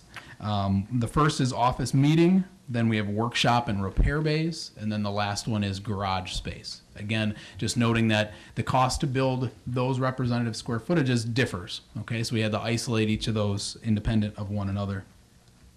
And then we have a 35,000 square foot cold storage building as a separate. You saw that on the south end of the site there. So from there, we start with site improvements, and what we've done is broken that down by earthwork, site utilities. We have public utility extensions, hardscape, miscellaneous, and site lighting to assume all of the site work associated with building this project. Okay, a couple notes for site. One is that we've worked closely with the city to determine the appropriate dollars and scope for the extension of the public utilities. Okay, and that's all tied into our site annexation effort. So we've been meeting regularly with the city as recently as probably a week and a half, 2 weeks ago, to continue the dialogue around site annexation. And POB, again, our civil engineers, met with the city and determined the scope associated with this project. Now, the city has been a great partner to work with over the course of this entire project, and as part of this has worked to support the utility extension just coming from the northern edge of the site where it stops today to our building. Okay, technically by ordinance, we would have to improve that over the full frontage of the site, but they have decided to work closely with the county. So today's upfront cost gets us from the north end to the building, and then in the future, we would negotiate with any future development to complete that extension. Okay, so that was generous, and so what you've seen here is that we've identified those utilities. That's allowed us to isolate and not need to install a lift station today. Okay, so you see that line item, but you see it zeroed out. It also, though, assumes that these are all the construction dollars associated with doing the site work. Clearly, the county's construction crew within the highway department certainly has the skilled labor and the equipment, and definitely could do a fair amount of this work, grading, some of the asphalt work, things like that. So we've have assumed that they may be doing that work if the timing works. And in case, feel free to interrupt, but pending other construction projects coming into spring and summer of next year, and certainly into 18 to complete grading, depending on the timing, they could support the project, and if not, we would be bidding that work out. Either way, we would be expending those dollars to one entity or the other. So we've assumed them in this project, but just please do know that we've certainly considered that, and if it works, we're going to try to utilize the skilled team and the equipment that the county has currently. Fair, Casey? That's correct. Next year's big project we have in the city of New London, there's no room for scrapers and all of our bulldozers. So we would supplement some of that work. We're working on this facility so that we can move mass amounts of earth with our own crews rather than hiring it out. We're basically investing in ourselves. But our department would charge its equipment, time, and labor back to this project. So once we identify all the site costs, then we step into first the highway facility building. Okay, and that's really that main 109,000 square feet. We break that building down by sub areas. Okay, so what you see first is general construction, and again, you'll see office, workshop, and storage, kind of our garage storage, those three areas we broke out in the square footage. Then you see that those representative square footages, and then dollars per square foot of that to build just the, I would say, the envelope of that. Okay, the roof, the walls, the doors, things like that. Okay, but that number does not assume the next pieces. So we step down into fire protection. We know we're going to have to fire protect the entire square footage, 109,000 square feet. We do know that we're going to need we believe we're going to need a fire pump as part of this. So you see us isolate costs for those. We then break down plumbing. So plumbing, again, has a different cost per square foot for those three categories. We then have additional dollars in for the wash bay service, as well as the dedicated air compressor for the building. The HVAC section, we have the the office and meeting room as the meeting spaces, the workshop repair bays. Those workshop repair bays are going to have a couple specialty items where we're going to have a couple exhaust hoods to support the welding, as well as a general vehicle exhaust within that space. So we've isolated those costs. And then dollars in for, again, the garage tempered storage space. Electrical breaks down even to a bit more detail. So we have a general electric lighting cost in. So that would be dollars to put lighting in across the entire building. That would assume LED energy efficient lighting throughout the facility.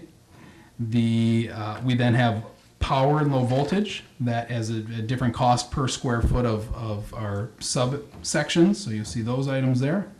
And then we are assuming an emergency backup generator for this building. I think a building of this type with the major events and weather conditions that it needs to be functioning within, we certainly would want to assume that.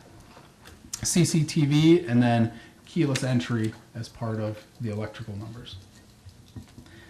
From there, then, we know there are a couple specialty items and fixed casework. So this type of building is going to have some cabinetry and some transaction counters throughout the building. And so we've gone through room by room back through that space program and made an estimate of how much square footage or how much linear footage of casework we might need in each one of these sub rooms. Okay, and have dollars per lineal foot of casework there, as well as some storage. So for instance, you'll see parts, tires, tool storage. We have a lump sum estimate in for racking systems for that. This is a good example where we worked with the steering committee to say, that we have quite a bit of racking that we think we can disassemble and relocate. So we've assumed we're going to do that, but we're going to need more of it. So this number assumes for the cost for relocation and then cost for the additional racking and installation of it. Okay, so take note of that. And then we get into specialty equipment. Specialty equipment has a couple different key things to focus on. The first one is a solar tube daylighting. So I noted earlier that we have LED lighting, artificial lighting planned throughout the entire building, but a lot of these spaces really could function like the garage, which has very little occupancy. It just has this, vehicles and equipment stored in it majority of the time. Could probably function on a very low artificial light level if we could supplement that with natural light. Okay, and so what we're proposing here are a series of solar tubes to bring us natural light into those large volumes of square footage in the garage and in the workshops. We have marker boards and tack boards. We have a series of overhead garage doors, so we isolate the dollars for the garage doors and operators.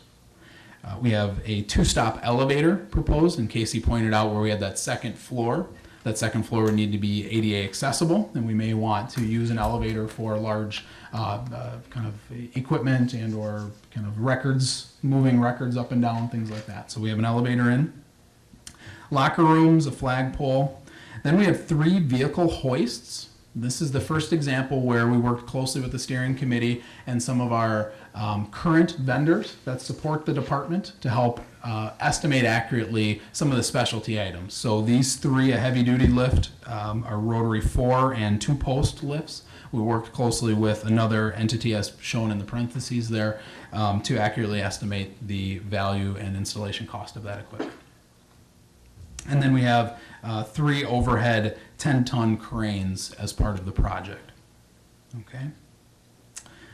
Just below that, so that's all those sub-items add up to a total, but that is just for the core highway facility building. We have a cold storage building, so that's isolated separately. So in there you would see, general construction. We would not need to fire protect that building, but we do want to get some water and some lighting and power out there. So you see some dollars associated for each of those subcategories to a total construction value for that cold storage structure. Now, for those 2 buildings, we've assumed that we need to somewhat isolate those from all the other site development. Okay, so the plan right now is that the county will bring on a construction manager, which would be kind of the counterpart to your architect for the planning process moving forward. That entity will then bid out work and oversee that construction. So really, we assume that we're going to have a general contractor overseeing the construction of these 2 buildings. So we've isolated those, and with that come some soft costs associated with those 2 buildings.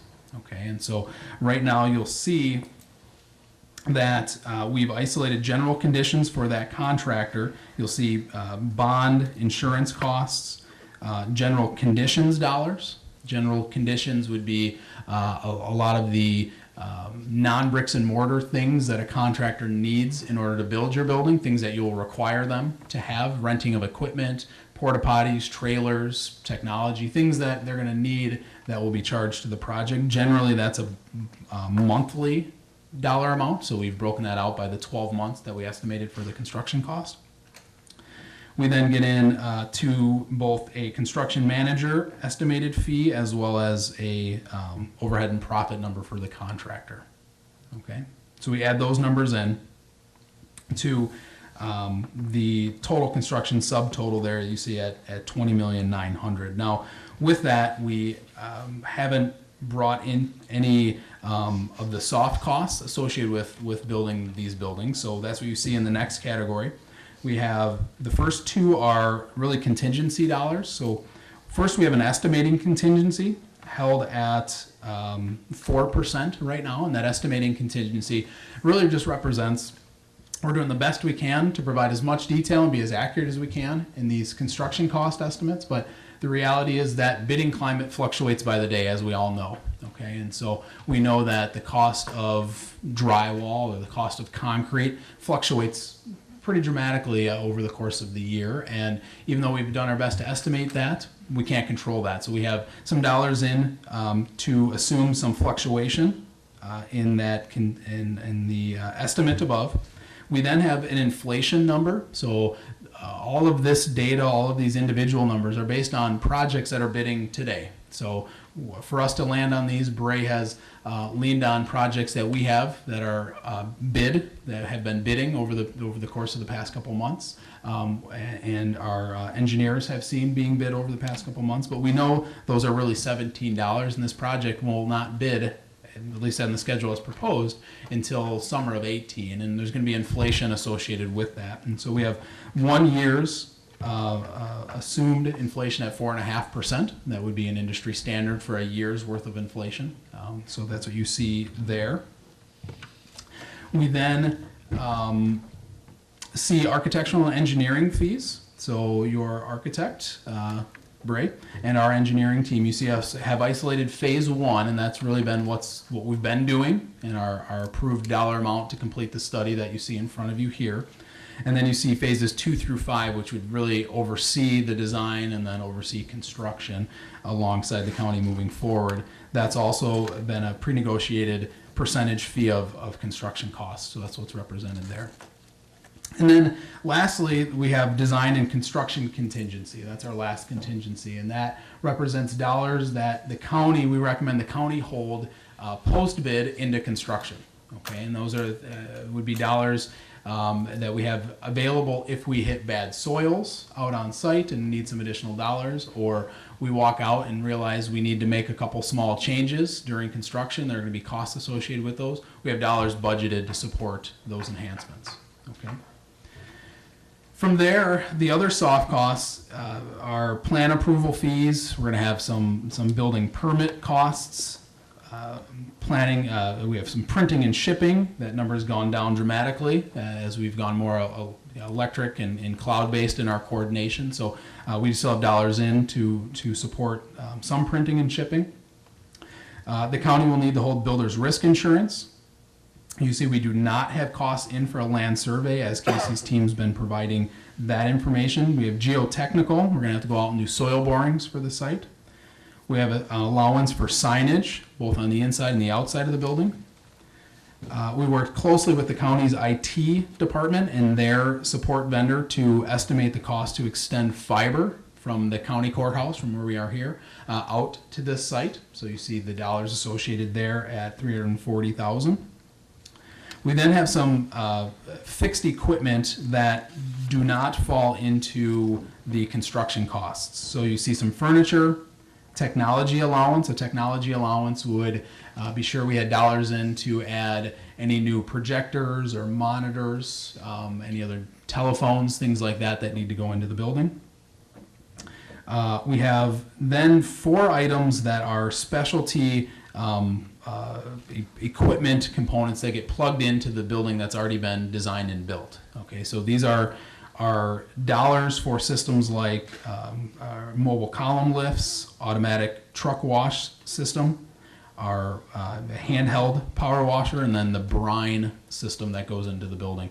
Those are all systems that your architect doesn't design. They're specialty. Our engineers would not design them. So we'll work in conjunction with those entities to make sure the building's ready for them and the plumbing's ready and the electrical's ready. We finish construction. They come in and plug in their system into the building and everything works seamlessly. And in that, we just have the dollars associated outside of. That way, obviously, we're not duplicating percentages. We're not putting our percentage on top of that construction cost. Okay, so we've isolated that. We have then some dollars in for hazardous material identification, just in case we find some bad soils and need to hire an engineering entity to test those soils. So we have some dollars, $7,500 there. Moving equipment over and potentially hiring a crew to come out and support moving some record storage and things like that over. Either way, however that looks, we have $25,000 in for relocation services as well. So ultimately there you see about $5.2 million of all of those things, equipment and soft cost and contingencies, that bring us to $26.1 million for everything we've talked about to this point. Now, as you saw on the site plan and as asked about the scale, we have salt storage, scale, and the fueling station that are, again, specialty elements that would be designed separately. We would be hiring separate vendors to design and supply that equipment. Your construction manager will oversee the construction of that, but it's outside of our design and our design fee. So we've isolated those items and again worked with specialty vendors to land on the cost and installation costs. So you see the salt storage shed broken out there to a total of $1.1 million. The scale and all the sub support at just over $100,000. And then the fueling station. The fueling station in at just under $200,000.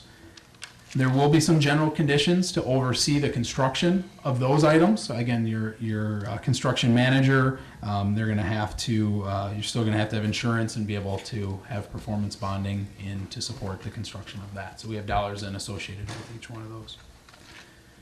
So with all of that said, when we add in those specialty site components, we landed a total project budget of $27.6 million. Okay, and again, it didn't mean to exhaust with too much detail there, but we wanted to be very thorough and as transparent as we could that 27.6 is inclusive of all the things we just talked about, which really in its core goal is meant to ensure a level of confidence within the county, within the county board, our constituents, certainly within the highway department, that this dollar amount has in it all the things that it'll take to complete this project.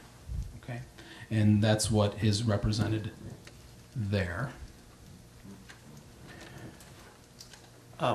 Maybe Casey could answer this, but in my talks and visits with some constituents, one question always comes up: what is the benefit of having an automatic truck wash? And I said, there's quite a financial benefit, but I don't remember what you told me, Casey, about manpower.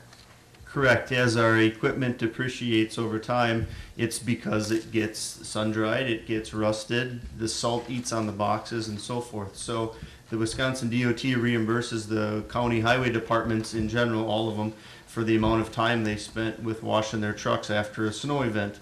And if you leave salt on metal, it tends to rust. So right now our personnel are climbing up on trucks, they're washing them up from the tops and the bottoms, and the boxes are up in the air, and you got people underneath them trying to get in them. And for one person to fall off of our truck could potentially cost us a lawsuit of who knows how much it could be for someone that got paralyzed or whatnot. And each snow event, we have about 13, 14 trucks that plow out of the Waupaca shop, and we have roughly on average 60 plus snowstorms per winter. So if you think in general how many times we're washing our trucks, just for snow plow truck events, just throughout the winter time, you're looking at 60 times, 13 times people are crawling up on their trucks on soapy water and so forth.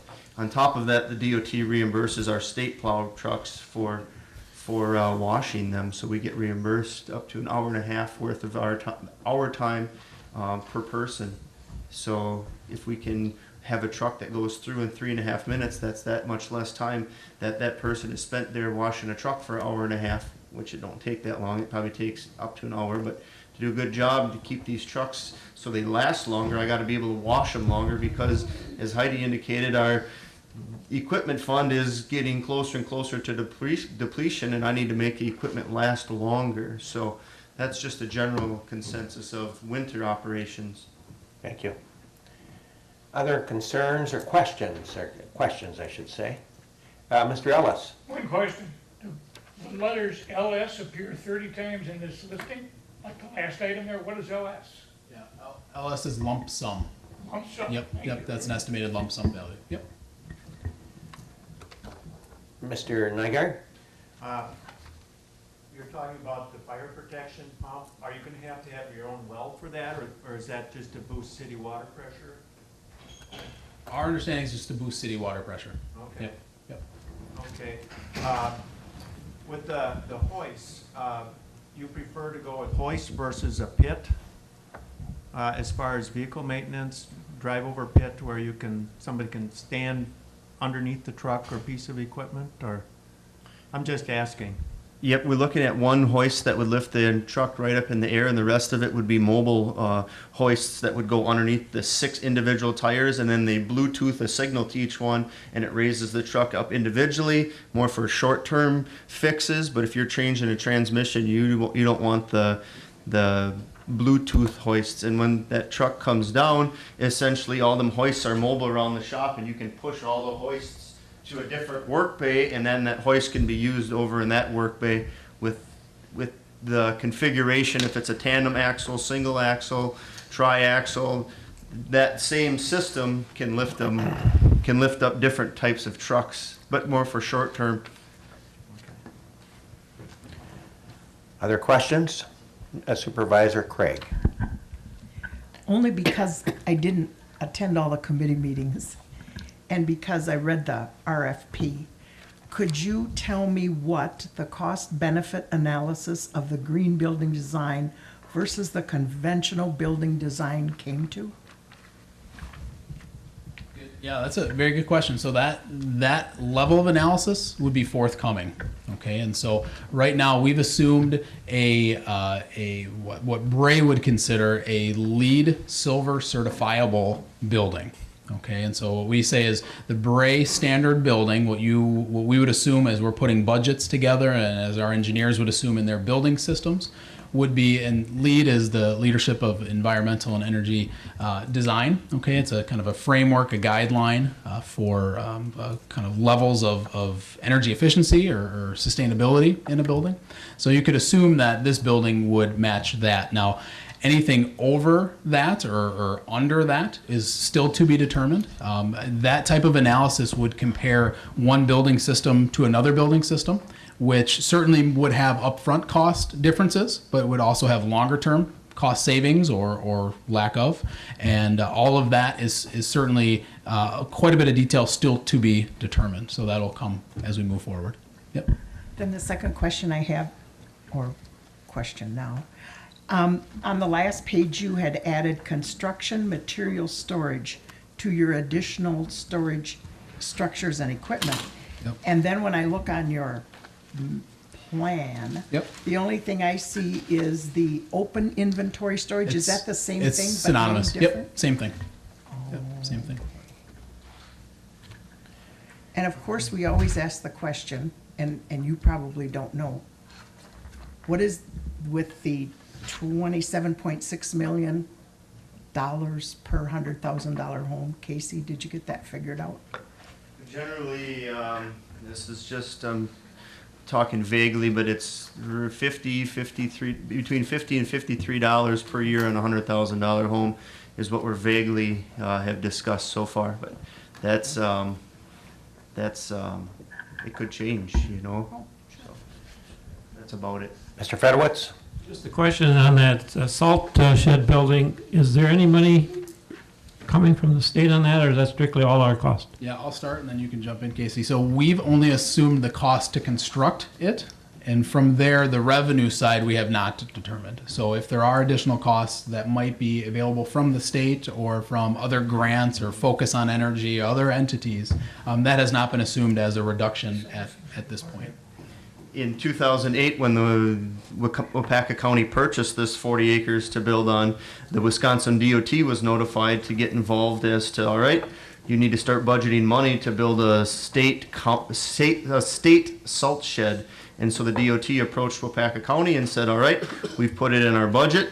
We're ready to build a shed on your site. Are you ready to go? And Waupaca County, Mr. Steingraber at that point responded back with, no, we aren't moving forward yet. So now I've been revisiting that site with the DOT salt purchasing agent and they said, all right, this project, if approved, you will then see Wisconsin DOT money to purchase the state salt storage portion of the shed. The county would still have to purchase our own salt storage, but if it's one monster shed where you can access it from both ways, the DOT is requiring that we store like 10,000 tons of salt right now for just state projects according to their statistics, and right now we only can store approximately 2,000 to 3,000 tons. So Waupaca County is the number one on the list for least state salt storage capacity in the entire state. So we want to try to resolve that by building a big enough shed so when they deliver us 10,000 tons in, well, starting end of August, early September, it's there all winter, and we don't have to keep refilling that shed all winter long multiple times. I just had a comment. Oh, I'm sorry, Mr. Johnson. I just wanted to make, this will still be a brick or concrete building rather than metal. Absolutely, yeah. Yep. So the intent right now is that this would be a combination of a precast concrete structure as well as potentially a brick around the office area, a brick building. So yes, it would not be a metal building. It's a good point. Oh, I'm sorry. I just have one more question. The paint shop was referenced in the RFP, and I don't see any specific place where you talk about that. And you did talk about the fabrication shop and the sign shop. So did the committee decide not to do a paint shop? That's where we're going to use multiple bays to function independently. So a paint shop requires a lot more ventilation, lighting, not MSHA, but OSHA required standards. And I don't think that our department is in the industry of full-blown painting, although we can do our spot repairs. Most of the painting that we do for truck boxes and stuff, well, our truck boxes lately have been coming in stainless steel, so we haven't had the need to paint them. And our cabs are more or less fiberglass or more of a plastic, so they already come pre-coated yellow colored. There's not a huge need for painting within the highway department. Great, thank you. It's kind of interesting what you're talking about, Mr. Spearings, about building, we all are, I'm sure, getting some comments. I carry this book with me, and I have a kind of a secondary office in the business place in Clintonville that sells fuel. In the morning, a bunch of us meet, and I get a number of comments. In fact, I brought this book in, and they said, "That's what you're building is for 27 million?" I said, "Yes, we're going to go with the aged look." You know. But talking about that, John Q. Public is so unaware of what the highway department, how enormous it is, and what it all does. In fact, they couldn't believe we have over 40 plows out there in the winter. Some don't even know we do the state roads for maintenance. They don't know that. I'm going to get a book from you, Casey, of your annual report and show them all the vehicles and all the stuff we do. They have no idea how busy, how big the highway department is, much less construction. The people I talk to need to be educated. And if I got this book and that book, I'm going to show them how big, how enormous, what a job we have to do. They do not know. I had only one person. I bought $35 worth of fuel from him, and he was at the counter, and he said, "I need to talk to you, Captain." I said, "I'll be right over at the table with the rest of the guys."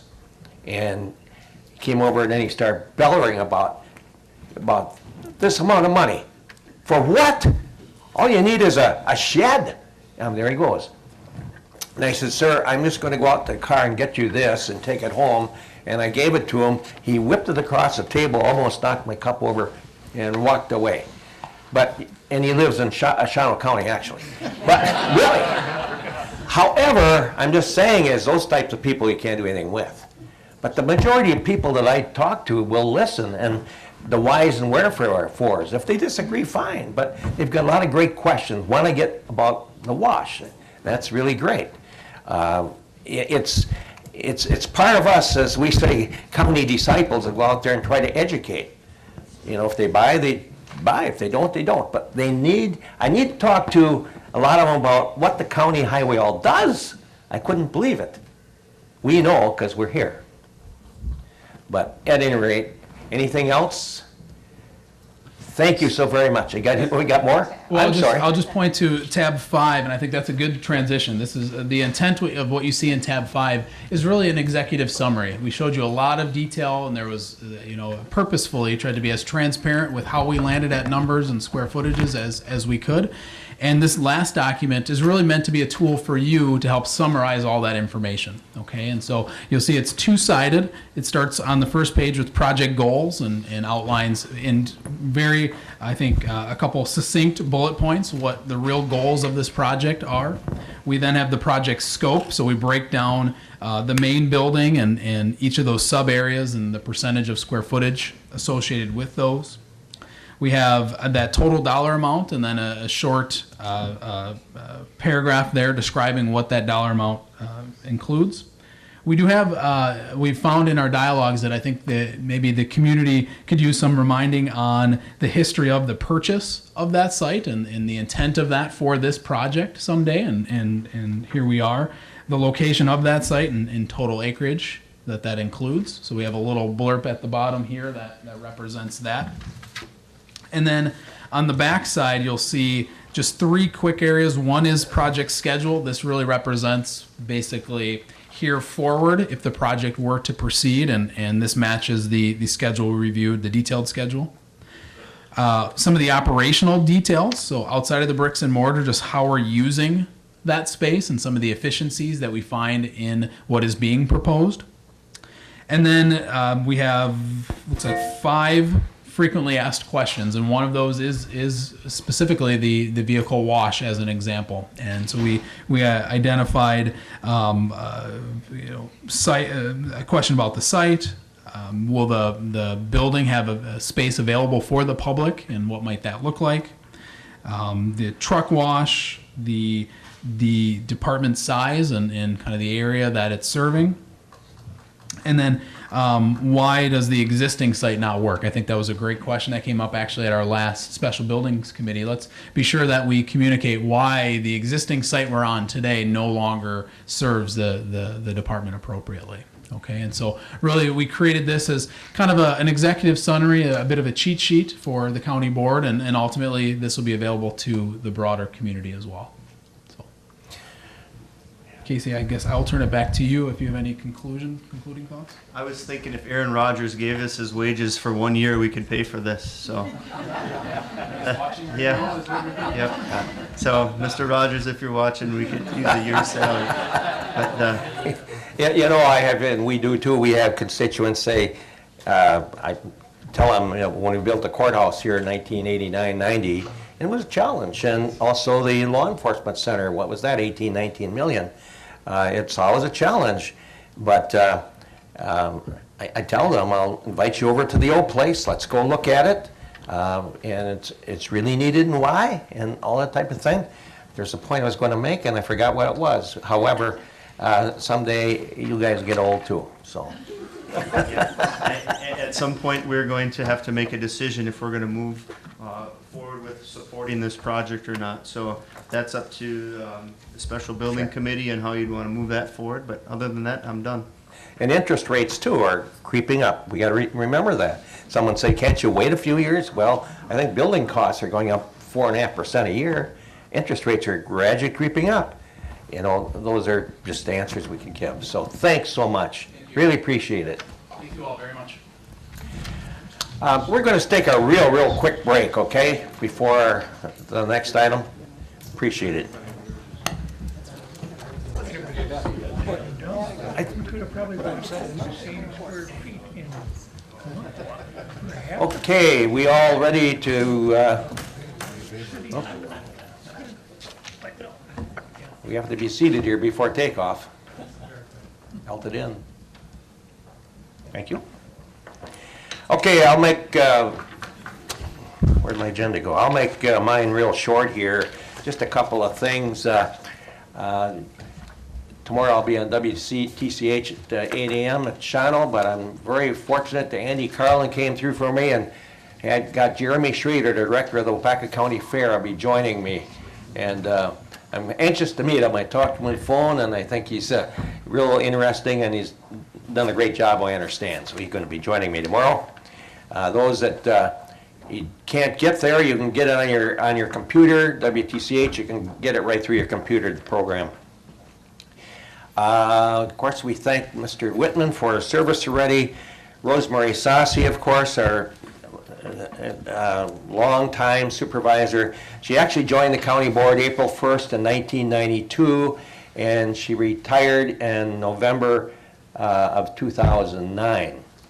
And the Mass of Christian Burial will be tomorrow, August 16th, at 11 a.m. at St. Rose Church, with a Reverend Jack Malarkey and Deacon Lincoln Wood officiating. And interment will be at the Graceland Cemetery, also in Clintonville. Now, friends may call at the church tomorrow from 9 a.m. until the time of service, which I said was 11. And St. Rosemary's family has asked that memorials be directed to St. Rose Catholic Church. And Mr. Quistman reminded me that they're having a lunch at Matthews afterwards, so those supervisors that can make it are invited there too. How long was she with the town of Matson, Dwayne? She served as our treasurer in other capacities about 30 years. Yeah. Okay, very good. Of course, she's the mom of Mike Sassi and this Jeff Sassi. They're old ball players with me, but Mike used to work here one time and went on to bigger and better things. So. Oh yes, Debbie, yes. I understand the broadband grant was coordinated with Ryan Brown and Andy Carlin, and Waupaca Online is really moving ahead fast. It's kind of late, otherwise I'd have you say a few things, but did you say, Andy, that Governor Walker's coming over Friday? Potentially, okay. With maybe a check? Maybe some good news. Maybe some good news, okay. Okay. Other than that, I want to thank, we got to thank Supervisor Muck for those non-calorie treats today. Thank you very much. And what else here? We need to, I want to thank Jill, our county clerk, what a great job she's doing here. just fantastic. Been a lot of complicated meetings in recent months, and you're a shining star here. Way to go. I have to thank Diane and Mandy and all the department heads because they've jumped in and answered lots of my questions. You know, she didn't thank me because I caused her a lot of trouble. So anyway, the announcements and correspondence are in your packet, and we need to go into closed session.